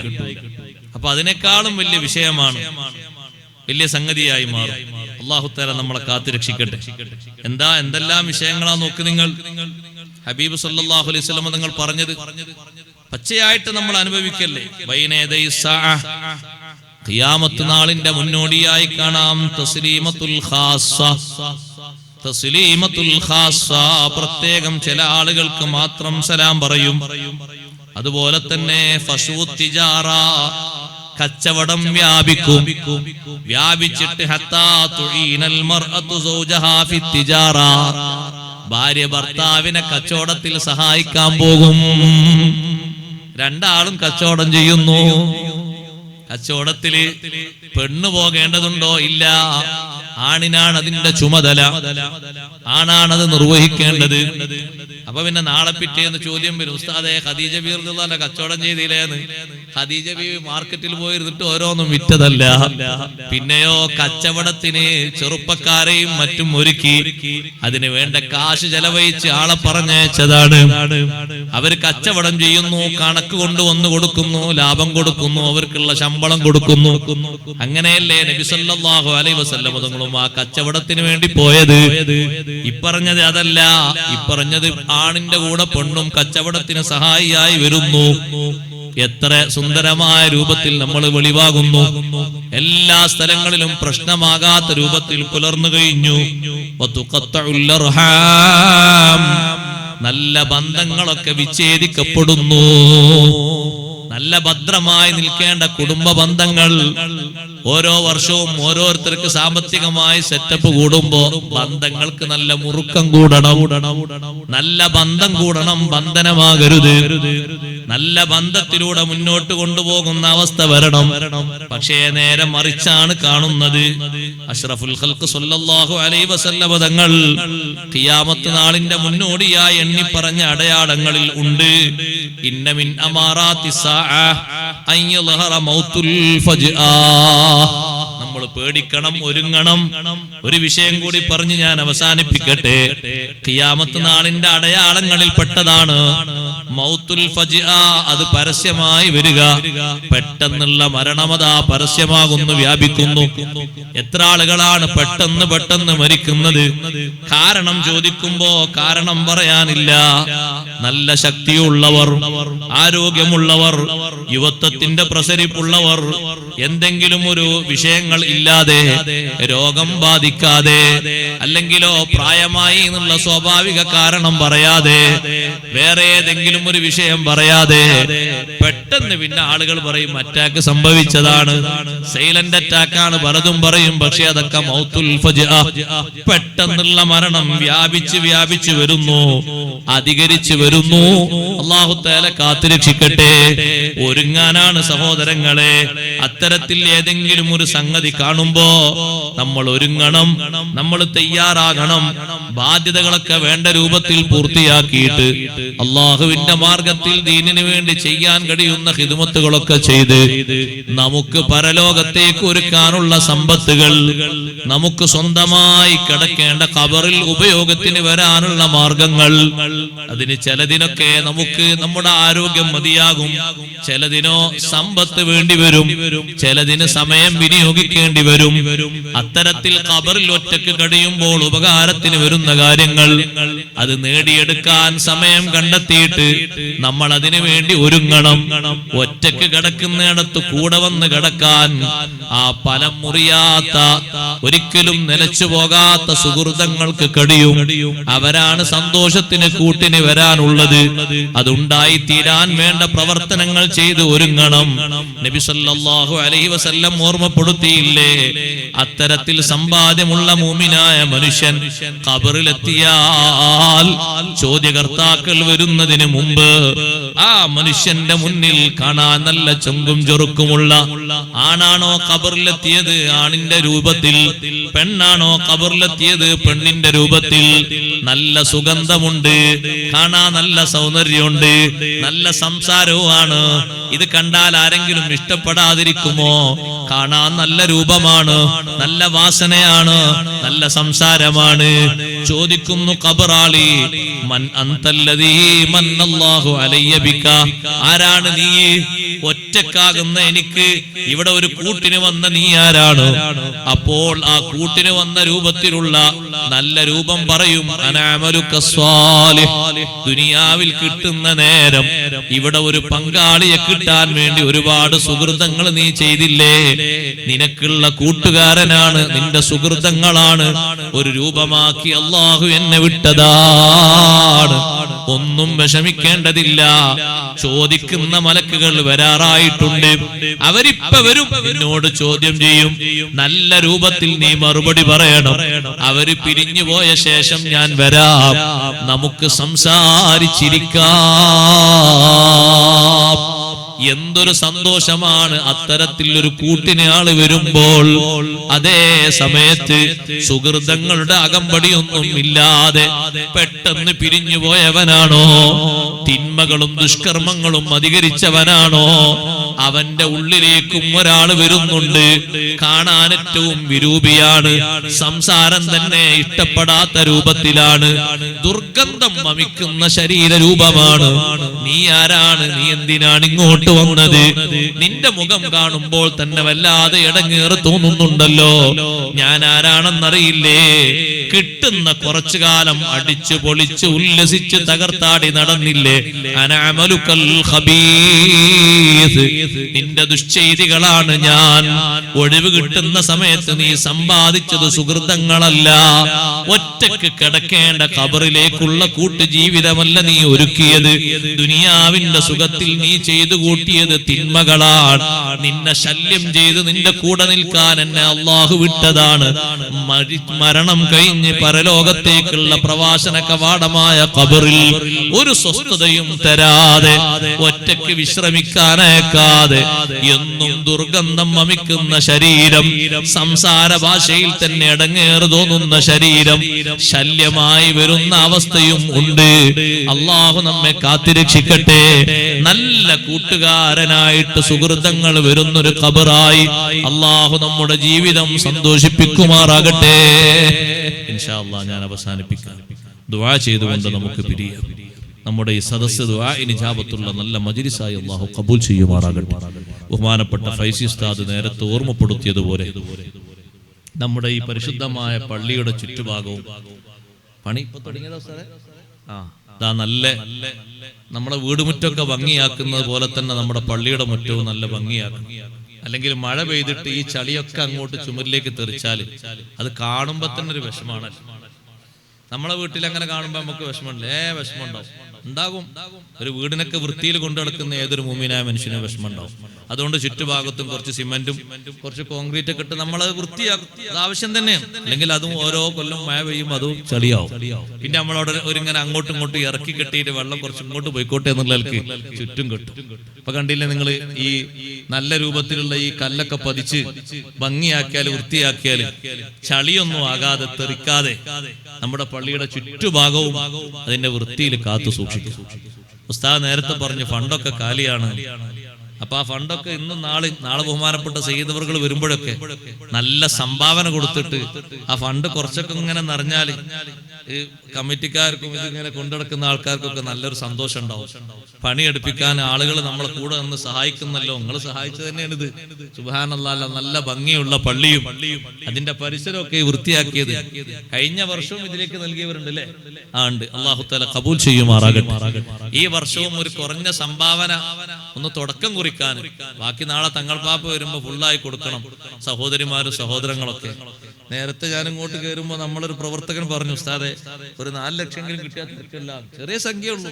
ഞാൻ വിചാരിച്ചു 40 പറയും. ചെറിയ സംഖ്യയല്ലേ. അല്ലാഹു തആല നമ്മളെ സഹായിക്കുമാറാകട്ടെ.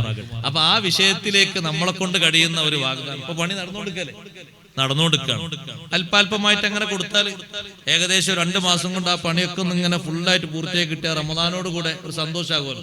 റമദാൻ വന്ന് നമ്മൾ പള്ളിന്റെ ചുറ്റുഭാഗത്തുള്ള പണിയൊക്കെ കഴിഞ്ഞു എന്ന് പറയുമ്പോൾ വരുന്ന ആൾക്കാർക്ക് തന്നെ ഒരു റാഹത്തുണ്ടാവും, ഒരു സന്തോഷം ഉണ്ടാവും. അല്ലാഹു തആല ഈ പണിയൊക്കെ പൂർത്തീകരിച്ച് നല്ല രൂപത്തിൽ ഭംഗിയാക്കി ഈ പള്ളി പരിപാലിക്കാൻ ഈ നാട്ടിലും നാടിനോട് ചേർന്ന് നിൽക്കുന്ന നാട്ടുകാർക്കൊക്കെ അല്ലാഹു തആല തൗഫീഖ് നൽകുമാറാകട്ടെ. ആരെല്ലാം നമ്മുടെ ഈ സഹായത്തിൽ പങ്കാളികളായി നമുക്ക് സഹകാരികളായി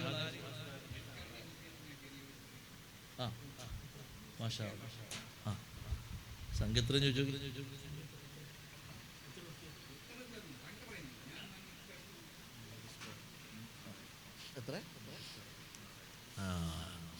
ചെറിയ സംഖ്യയുള്ളൂ. 100 സ്ക്വയർ ഫീറ്റിന് 6000. 10 6 ശരി. ഞാൻ വിചാരിച്ചു 10,000 15,000 ഒക്കെ ഉണ്ടാവും. ചെറിയ സംഖ്യയുള്ളൂ. 100 സ്ക്വയർ ഫീറ്റ് ഒരാൾ തുടക്കം കുറിച്ചാൽ എന്നാ ബാക്കിയുള്ളവർ അങ്ങനെ ഏറ്റവും പതുക്കെ 6000. നമ്മളൊരു 2-3 ആഴ്ച ഇങ്ങനെ 2000 ഇങ്ങനെ കൊടുത്താൽ 6000 ആവും. അല്ലെങ്കിൽ 1000 ഇങ്ങനെ ഒരു ഇടക്കിടക്ക് ഇങ്ങനെ കൊടുത്താലും 6000 ആകും. ആരാ ഒരാൾ തുടങ്ങി കുറിക്കും? ഇൻഷാ അല്ലാഹ് അവര് അല്ലാഹു നീ ആഫിയത്തുള്ള ദീർഘായുസ് കൊടുക്കണേ അല്ലാഹ്. ഒന്ന് ആമീൻ പറ, എല്ലാവരും ആമീൻ പറ. അല്ലാഹു ആഫിയത്തുള്ള ദീർഘായുസ് കൊടുക്കണേ അല്ലാഹ്. ഞങ്ങളെ ഈ മഹല്ലത്തിൽ ഒരു കാരണവർ ഈ വിഷയത്തിലേക്ക് ഈ മജ്ലിസിൽ വെച്ച് തുടക്കം കുറിച്ച ഈ പണിയൊക്കെ ഭംഗിയാക്കി പൂർത്തിയാക്കാനുള്ള നല്ല സഹായമായി നീ സ്വീകരിക്കണേ റഹ്മാൻ. 100 സ്ക്വയർ ഫീറ്റിന് 6000 അദ്ദേഹം ഏറ്റെടുത്തു. ആഫിയത്തുള്ള ദീർഘായുസ് കൊടുക്കണേ അല്ലാഹ്. കുടുംബ ജീവിതത്തിൽ എല്ലാ ആളുകളിലും മക്കളിലും പേരമക്കളിലൊക്കെ നീ ബറക്കത്തുകൾ ഏറ്റിക്കൊടുക്കണേ അല്ലാഹ്. എല്ലാവിധ വിഷമങ്ങളിൽ നിന്നും മോചനം നൽകണേ റഹ്മാനെ. അല്ലാഹുവേ, നാളത്തേക്ക് പാരത്രിക ലോകത്തേക്ക് നല്ലൊരു സ്വതക്കയായി ഇതും കഴിഞ്ഞ വർഷം ചെയ്തതൊക്കെ ഉണ്ട് പലരും ഒക്കെ നീ ഖബൂൽ ചെയ്യണേ അല്ലാഹ്. രണ്ടാമത്തെ ഒരാളാരാ ഒരു 100 സ്ക്വയർ ഫീറ്റ് ഏറ്റെടുക്കാൻ ഒരു 6000 അല്ലാഹു ഖബൂൽ ചെയ്യുമാറാകട്ടെ. നിങ്ങളെ അതാവരുത് മുഹമ്മദ് അല്ലാഹു നീ സ്വീകരിക്കണേ റഹ്മാനെ. ബറക്കത്ത് ഏറ്റി കൊടുക്കണേ അല്ലാഹ്. ആഫിയത്തുള്ള ദീർഘായുസ് കൊടുക്കണേ അല്ലാഹ്. കുടുംബാംഗങ്ങളിൽ നിന്ന് നേരത്തെ ഏറ്റെടുത്തവരിൽ നിന്നും അവരിൽ നിന്നും ആരെല്ലാം മൗത്തായി പോയിട്ടുണ്ടോ അവരെ ഹദ്റത്തിലേക്ക് ഒരു സന്തോഷമുള്ള വാർത്തയാക്കി നീ ഇത് എത്തിക്കണേ റഹ്മാനെ. അല്ലാഹുവേ, അവരെ ബർസഖിയ ലോകം ഇതുകൊണ്ട് നീ അവർക്ക് ദറജ ഉയരാൻ കാരണമാകണേ അല്ലാഹുവേ. അവരെ ആരെങ്കിലും ഒരാളെ വിട്ടാൽ മതി ഇങ്ങോട്ട്. അപ്പോൾ ഓര് പറഞ്ഞോളൂ, അവരെ കൊണ്ട് കഴിയുന്ന നമുക്ക് ഇങ്ങോട്ട് ഒന്ന് വായിച്ചു തീർക്കതില്ലല്ലേ ഒരാളെ വിട്ടാൽ അല്ലേ. സഹോദരിമാരെ ഭാഗത്തേക്ക് ഒരാളെ വിടുക. കഴിയുന്നത് 100 സ്ക്വയർ ഫീറ്റ് ആണെങ്കിൽ അങ്ങനെ, 50 ആണെങ്കിൽ അങ്ങനെ കുറച്ച് വാഗ്ദാനങ്ങൾ നിങ്ങളുടെ ഭാഗത്തുനിന്ന് കിട്ടണം. ഒരു ചെറുപ്പക്കാർ 2 അങ്ങോട്ട് വിട്ടില്ലേ? പോയിട്ടുണ്ട്. ഇൻഷാ അല്ലാഹ് അത് വായിച്ച് ഇൻഷാ അല്ലാഹ് അത് വരും. ഒരു 3-ാമത്തെ ഒരാളാരാ ഒരു 100 സ്ക്വയർ ഫീറ്റ് അത് ആഷിഖ്. അല്ലാഹുവേ നീ ബറക്കത്ത് കൊടുക്കണേ അല്ലാഹ്. ഖൈർ മാഷാ അല്ലാഹ്. നമ്മളെ ഫൈസിസ്ഥാൻ എന്റെ ബന്ധുവാണ്. അല്ലാഹു നീ ബർക്കത്ത് കൊടുക്കണേ അല്ലാഹ്. അദ്ദേഹത്തിന്റെ എല്ലാ കാര്യങ്ങളിലും മുന്നോട്ട് വെക്കുന്ന എല്ലാ വിഷയങ്ങളും നീ ഫതഹാക്കി കൊടുക്കണേ അല്ലാഹ്. അല്ലാഹുവേ ദീനിന്റെ വലിയൊരു ഖിദ്മയായി നീ സ്വീകരിക്കണേ റഹ്മാനെ. ആഫിയത്തോടെ ഒരുപാട് കാലം നല്ല ഹിമ്മത്തോടെ ദീനി ഖിദ്മത്തിന് തൗഫീഖ് നൽകണേ റഹ്മാനെ. അവരെ ഉപ്പ ഉമ്മ കുടുംബാംഗങ്ങൾ അവരാരെല്ലാം കുടുംബത്തിൽ നിന്ന് വേർപിരിഞ്ഞു പോയവരുണ്ടോ അവർക്ക് ദർജയേറ്റി കൊടുക്കണേ അല്ലാഹ്. ജീവിച്ചിരിക്കുന്നവർക്കൊക്കെ ആഫിയത്തുള്ള ദീർഘായുസ് കൊടുക്കണേ അല്ലാഹ്. മൂന്നാള്. നാലാമത്തെ ആളാരാ? ഒരാള്. നാലാമത്തെ ഒരാള് 100 സ്ക്വയർ ഫീറ്റ് ഏറ്റെടുക്കാൻ.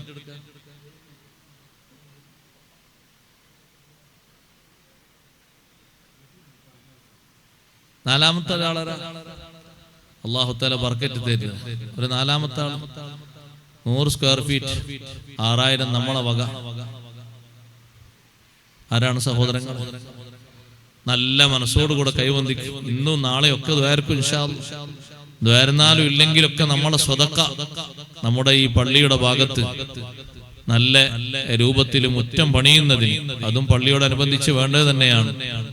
പള്ളി വഖഫായ സ്ഥലത്ത് മാത്രത്തിനല്ല കൂലി കിട്ടുക, പള്ളിയെ ഭംഗിയാക്കുന്നതിനും പള്ളിയിൽ ലൈറ്റ് വെക്കുന്നതിനടക്കം വലിയ പ്രതിഫലമാണ് നബി സല്ലല്ലാഹു അലൈഹി വസല്ലം വാഗ്ദത്തം ചെയ്തത്. പള്ളിയുടെ പരിശുദ്ധി കാത്തു സൂക്ഷിക്കുന്നതും അങ്ങനെ തന്നെയാണ്. ഇമാറത്തിൽ പെട്ടതാണ് പരിപാലനത്തിൽ ഇതൊക്കെ. ആരാ നാലാമത്തെ ഒരാള്? അല്ലാഹു തആല ഖബൂൽ ചെയ്യുമാറാകട്ടെ. ആരെങ്കിലും ഉണ്ടോ? നാലാമത്തെ ഒരാള് ഒരു 100 സ്ക്വയർ ഫീറ്റ് ഏറ്റെടുക്കാൻ. ഒരു 6000. മാഷാ അല്ലാഹ്. സൗദിയിൽ നിന്ന് അമീർ അല്ലേ? അമീർ എന്ന് പറയുന്ന സഹോദരൻ 100 സ്ക്വയർ ഫീറ്റ് നീ സ്വീകരിക്കണേ റഹ്മാനെ. ബറക്കത്ത് ഏറ്റി കൊടുക്കണേ അല്ലാഹ്. അല്ലാഹുവേ നല്ല ഇസ്സത്തും ആഫിയത്തും സിഹത്തും സലാമത്തും ഏറ്റി കൊടുക്കണേ അല്ലാഹ്. ഒരുപാട് കാലം ദീനിന്റെ ഖിദ്മത്തിലായി മുന്നോട്ട് നീങ്ങാൻ എല്ലാവിധ സൗകര്യങ്ങളും സൗന്ദര്യങ്ങളും കഴിവും നീ വർദ്ധിപ്പിച്ചു കൊടുക്കണേ റഹ്മാനെ. അവരെന്തെല്ലാം മുറാദുകളുണ്ടോ ഒക്കെ നീ ഹാസിലാക്കി കൊടുക്കണേ അല്ലാഹ്. പിന്നെ ആരാ? ഒരു 100 സ്ക്വയർ ഫീറ്റ് ഏറ്റെടുക്കാൻ കൊടുത്തവരുണ്ടാവും. കൊടുത്തു എന്ന് കരുതിയിട്ട് ഇനി കൊടുക്കാതൊക്കെ ഉണ്ടാ, ഇനിയും കൊടുക്കാലോ. വേറെ ആരെങ്കിലും ഉണ്ടോ? ലൈവ് ഉണ്ട്. നമ്മളെ ഗൾഫിലുള്ള ആളുകൾ പരിപാടിയിൽ സംബന്ധിക്കുന്നവരൊക്കെ ഇവിടെയുള്ള ഈ സംരംഭത്തിലേക്ക് നല്ല സ്വതക്കകൾ വാഗ്ദത്തം ചെയ്താൽ സന്തോഷാണ്. അല്ലാഹു തആല സഹകരിക്കാനും സഹായിക്കാനും എല്ലാവർക്കും അല്ലാഹു തആല തൗഫീഖ് നൽകുമാറാകട്ടെ. വേറെ ആരെങ്കിലും ഉണ്ടോ ഇവിടെ സദസ്സിൽ? ഒരു 100 സ്ക്വയർ ഫീറ്റ് വാഗ്ദാനം ചെയ്യാൻ പറ്റും? 100 ഇല്ലെങ്കിൽ ഒരു 50 പറയാൻ പറ്റിയ ആൾക്കാരുണ്ടാകും. കുറച്ച് ആൾക്കാരുണ്ടാകും ഇൻഷാ അല്ലാഹ്. ഒരു 50 സ്ക്വയർ ഫീറ്റ് 3000 അല്ലേ വരിക? അല്ലേ? അതെ, ഒരു 50 സ്ക്വയർ ഫീറ്റ്. അതാ അവര് ലത്തീഫ്. അല്ലാഹുവേ നീ സ്വീകരിക്കണേ റഹ്മാനെ. എല്ലാവരും ആമീൻ പറയും. ബർക്കത്തേറ്റി കൊടുക്കണേ അല്ലാഹ്. എന്തെല്ലാം പ്രയാസങ്ങളുണ്ടോ അതിൽ നിന്നൊക്കെ രക്ഷപ്പെടുത്തണേ റഹ്മാനെ. നല്ല നല്ല മുറാദുകൾക്കുള്ള സബബുകളൊക്കെ നീ എളുപ്പമാക്കി കൊടുക്കണേ അല്ലാഹ്. ദീനിന്റെ ഖിദ്മത്തിൽ അവർക്കും ഞങ്ങൾക്കും ആഫിയത്തുള്ള ദീർഘായുസ് നൽകണേ അല്ലാഹ്. പിന്നാര്? ഒരു 50 കേൾക്കാൻ പറ്റിയൊരു ഇനിയും ഉണ്ടാകും. കുറച്ചാളും കൂടി പറഞ്ഞാൽ ഒരു സന്തോഷാണ്. ഇൻഷാ അല്ലാഹ് അത് വേർക്കാൻ പോവാണ്. പിന്നെ രണ്ടാമത്തെ ഒരാള് ഒരു 50 സ്ക്വയർ ഫീറ്റ് ഏറ്റെടുക്കാൻ 3000 നമ്മളെ കൊണ്ട് കഴിയുന്ന നല്ലൊരു സ്വതക്കയാണ്. നാളെ മറ്റന്നാളൊക്കെ ആയിട്ട് റജബ് തുടങ്ങാൻ പോവുകയാണ്. തുടങ്ങിയില്ലല്ലോ? ഇല്ല, ഇൻഷാ അല്ലാഹ് നാളെ മറ്റന്നാളൊക്കെ ആയിട്ട് തുടങ്ങും. അപ്പൊ അതിലേക്കൊക്കെ ഒരു മുൻതൂക്കമായിട്ടുള്ള സ്വതക്കം കൂടിയാവും. പിന്നെ ആരെങ്കിലും ഉണ്ടോ? രണ്ടാമത്തെ ഒരാൾ ഒരു 3000 50 സ്ക്വയർ ഫീറ്റ് നേരത്തെ പകുതിയെ വരുള്ളൂ. ഇദ്ദീൻ കുഞ്ഞി മാഷാ അല്ലാഹ് നമ്മുടെ ജമാഅത്തിന്റെ വൈസ് പ്രസിഡന്റാണ്. നീ ആഫിയത്ത് കൊടുക്കണേ അല്ലാഹ്.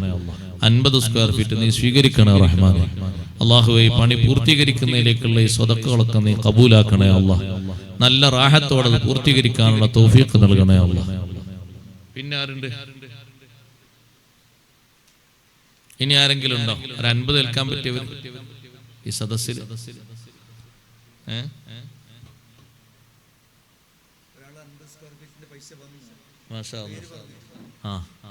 50 സ്ക്വയർ ഫീറ്റിന്റെ കാശ് ഇപ്പോൾ തന്നെ ഒരാൾ ഏൽപ്പിച്ചു. അല്ലാഹുവേ നീ സ്വീകരിക്കണേ റഹ്മാൻ. പേര് പറഞ്ഞില്ലെങ്കിലും നീ അറിയുന്നവനാണല്ലോ റഹ്മാനെ. മുറാദുകളൊക്കെ ഹാസിലാക്കി കൊടുക്കണേ അല്ലാഹ്. അല്ലാഹുവേ ഈ സ്വതക്ക, ഈ വാഗ്ദത്തം ചെയ്തതും സ്വതക്ക ചെയ്തതും ഒക്കെ ഞങ്ങളുടെ ജീവിതത്തിൽ ദീനിന് ചെയ്ത നല്ലൊരു ഖിദ്മത്തായി നീ സ്വീകരിക്കണേ റഹ്മാനെ. അതുകൊണ്ട് ദുനിയാവിലും ആഖിറത്തിലും വലിയ സലാമത്ത് നൽകണേ അല്ലാഹ്. ഒറ്റക്ക് കഴിയേണ്ടി വരുന്ന ഖബർ ജീവിതത്തിലും സന്തോഷത്തിന് വകുപ്പാക്കി തരണേ അല്ലാഹ്. അല്ലാഹുവേ, എന്തെല്ലാം ഹലാലായ ലക്ഷ്യങ്ങൾ ഇവിടെ ഉദ്ദേശിച്ച് മുന്നോട്ട് പോകുന്നു, ഓരോന്നിലും നീ ബറക്കത്ത് ദായിമാക്കി തരണേ അല്ലാഹ്. പിന്നെ ആരെങ്കിലും ഉണ്ടോ? ഇൻഷാ അല്ലാഹ് ദ്വാരക്കാൻ പോകുക. 50 ഏൽക്കാൻ പറ്റിയവരാരെങ്കിലും ഉണ്ടോ? വേറെ 50 സ്ക്വയർ ഫീറ്റ് ഏൽക്കാൻ ഇനി ആരെങ്കിലും ഉണ്ടോ? ഇൻഷാ അല്ലാഹ് ബാക്കിയുള്ളവരൊക്കെ നാളെ തങ്ങൾ പാപ്പ വരുമ്പോ നമ്മളെ കൊണ്ട് കഴിയുന്നത് 100 ആണെങ്കിൽ 100, 50 ആണെങ്കിൽ 50 സഹോദരന്മാരും സഹോദരിമാരൊക്കെ കൊടുത്ത് ഇത്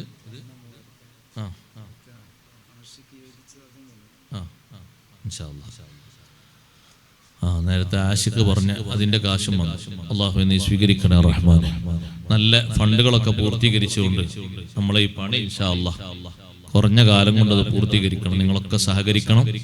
തങ്ങൾ പാപ്പ വരുന്ന നാളത്തെ മജ്‌ലിസിൽ, സ്വലാത്ത് മജ്‌ലിസിന്റെ വാർഷികം നാളെ നടക്കുന്നതിൽ നമ്മളെ വകയുള്ള നല്ല ഒരു സംഭാവന ഈ വിഷയത്തിൽ കൊടുത്ത് നമ്മുടെ പള്ളി പരിപാലിക്കുന്ന നമ്മുടെ നാട്ടിലെ നേതൃത്വം അവരെ സഹായിക്കാനും സഹകരിക്കാനും ഉമ്മമാരവരെ കൊണ്ട് കഴിയുന്ന നല്ല സംഭാവനകളൊക്കെ നാളത്തെ മജ്‌ലിസിൽ വാഗ്ദത്തം ചെയ്ത് ഈ വിഷയത്തിൽ പങ്കെടുക്കണം. ഒരു കടബാധ്യതയും മറ്റൊന്നും ബാക്കി വെക്കാതെ അത് പൂരിപ്പിക്കണം. അല്ലാഹു തആല തൗഫീഖ് നൽകുമാറാകട്ടെ.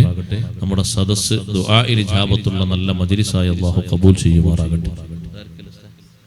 ഒന്നെണീറ്റുന്നാല് രണ്ടുപേരും മദ്ഹ് ചൊല്ലി ഇൻഷാ അല്ലാഹ് ദായിരിക്കും. അസ്സലാത്തു വസ്സലാമു അലൈക യാ റസൂലല്ലാഹ്. അസ്സലാത്തു വസ്സലാമു അലൈക യാ ഹബീബല്ലാഹ്. സുർലാരിഹൽ മുസ്തഫാ وزد إقامة به زرت حميم زاويا أن قلبك الزلزال زال. الصلاة والسلام عليك يا رسول الله.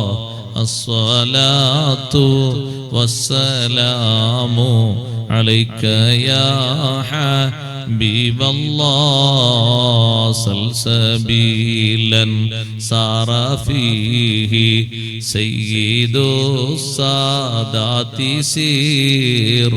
سلسبيلا تسقى في الحالات كالسلسال سال. الصلاة والسلام عليك يا رسول الله. الصلاة والسلام عليك يا حبيب الله.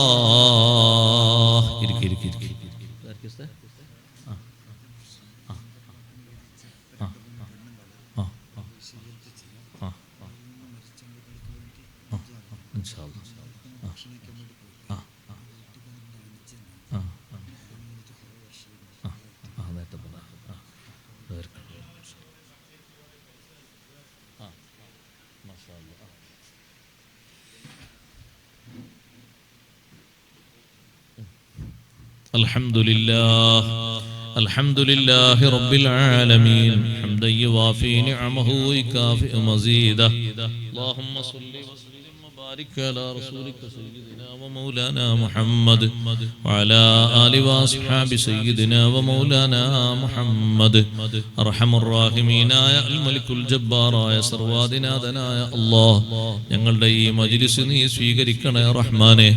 അർഹമുർ റഹീമീനായ അല്ലാഹ്, ദുആഇന് ഇജാബത്തുള്ള നല്ല സദസ്സായി നീ ഖബൂലാക്കണേ അല്ലാഹ്. അർഹമുർ റഹീമീനായ അല്ലാഹ്, ഞങ്ങൾ എത്ര മോശക്കാരാണെങ്കിലും ദോഷങ്ങളെ കൊണ്ട് വലഞ്ഞവരാണെങ്കിലും നല്ല ഒരു മജ്‌ലിസിലാണ്, ഇൽമിന്റെ മജ്‌ലിസിൽ ചെറിയ ചെറിയ മക്കളും പ്രായമുള്ളവരും ഉസ്താദുമാരും ഉമ്മമാരും പെങ്ങന്മാരും നല്ലവരൊക്കെ ഒരുമിച്ച് കൂടിയ ഒരു മജ്‌ലിസാണ്. മലായികത്തുൽ കിറാം ഒരുമിച്ച് കൂടുമല്ലോ ഇൽമിന്റെ മജ്ലിസിൽ. എല്ലാവിധ ബറകാത്തുകളും പരിഗണിച്ച് നീ സ്വീകരിക്കണേ റഹ്മാനെ. അർഹമുർ റഹീമീനായ അല്ലാഹ്, ഞങ്ങളിൽ നിന്ന് സംഭവിച്ച എല്ലാവിധ വൈകല്യങ്ങളും ചെറുതും വലുതുമായ ദോഷങ്ങളൊക്കെ നീ അഫ്വാക്കി തരണേ അല്ലാഹ്. പാപമുക്തമായ നല്ലൊരു ജീവിതം ഞങ്ങൾക്ക് നീ നൽകണേ അല്ലാഹ്. പാപഭംഗിലമായ ജീവിതത്തോടെ ഞങ്ങൾ ആരെയും നീ മൗത്താക്കല്ലേ അല്ലാഹ്. മരിക്കുന്നതിന്റെ മുമ്പ് ധാരാളം സുഹൃതങ്ങൾക്ക് നീ തൗഫീഖ് നൽകണേ അല്ലാഹ്. നസൂഹായ തൗബക്ക് ഞങ്ങൾക്ക് എല്ലാവർക്കും നീ അവസരം നൽകണേ അല്ലാഹ്. അർഹമുർ റഹീമീനായ അല്ലാഹ്, അഷ്റഫുൽ ഖൽഖ് സല്ലല്ലാഹു അലൈഹി വസല്ലം പഠിപ്പിച്ച ഖിയാമത്ത് നാളിന്റെ അടയാളങ്ങൾ ഓരോന്നും ഞങ്ങളെ മുന്നിൽ കണ്ടുകൊണ്ടിരിക്കുന്നു. അത് കണ്ടുകൊണ്ട് നന്നാകാനും കൂടുതൽ ഞങ്ങളെ ഈമാനിനെയും അമലിനെയും ശക്തിപ്പെടുത്താനും ഞങ്ങൾക്ക് നീ തൗഫീഖ് നൽകണേ അല്ലാഹ്. അർഹമുർ റഹീമീനായ അല്ലാഹ്, എല്ലാവിധ ആഫാത്ത്, ആഹാത്ത്, ഫിതൻ, മുസീബാത്തുകളിൽ നിന്ന് കാത്തു രക്ഷിക്കണേ അല്ലാഹ്. റബ്ബേ, ഇവിടെ നടക്കുന്ന ഇന്റർലോക്ക് പണിയിലേക്ക് സംഭാവന ചോദിച്ചപ്പോൾ 100 സ്ക്വയർ ഫീറ്റ് ഏറ്റെടുത്തവരുണ്ട്, 50 സ്ക്വയർ ഫീറ്റ് ഏറ്റെടുത്തവരുണ്ട്, കാശി ഏൽപ്പിച്ചവരുണ്ട്.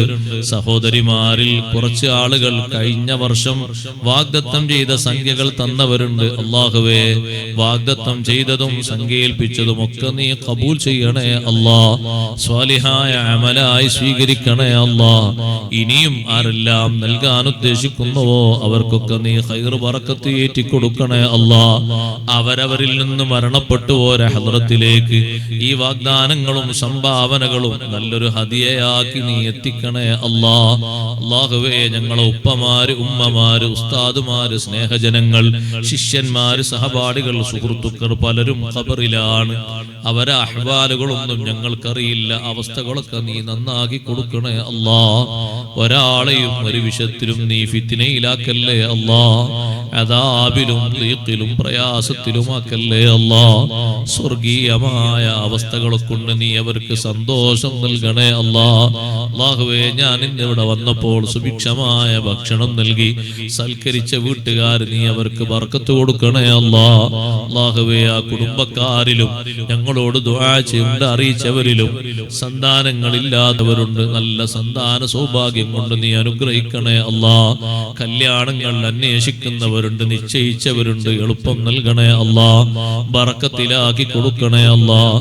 റബ്ബേ, മക്കളില്ലാതെ വിഷമിക്കുന്നവർക്ക് സ്വാലിഹീങ്ങളായ മക്കളെ നൽകണേ അല്ലാഹ്. ഞങ്ങൾക്ക് നൽകിയ മക്കളെ എല്ലാവരെയും, ഞങ്ങളെയും ഞങ്ങളെ മാതാപിതാക്കൾക്ക് എല്ലാവർക്കും നിന്റെ അടുക്കലും സ്വാലിഹീങ്ങളിൽ നീ പെടുത്തി തരണേ അല്ലാഹ്. ഞങ്ങളെ മക്കളിലോ ഞങ്ങളിലോ കുടുംബങ്ങളിലോ ഒരാളെയും നീ ഫാസിഖുകളിൽ പെടുത്തല്ലേ അല്ലാഹ്. മുബ്തദിഉകളിലും മുനാഫിഖുകളിലും പെടുത്തല്ലേ അല്ലാഹ്. ഈമാൻ തെറ്റിപ്പോകുന്ന ഒരു വിഭാഗത്തിലും പെടുത്തല്ലേ അല്ലാഹ്. അർഹമുർ റഹീമീനായ അല്ലാഹ്, മരിക്കുന്നതിന് മുമ്പ് ആഫിയത്തുള്ള കാലം തന്നെ മഖ്ബൂലും മബ്റൂറുമായ ഹജ്ജ് ഉംറകൾക്ക് തൗഫീഖ് നൽകണേ അല്ലാഹ്.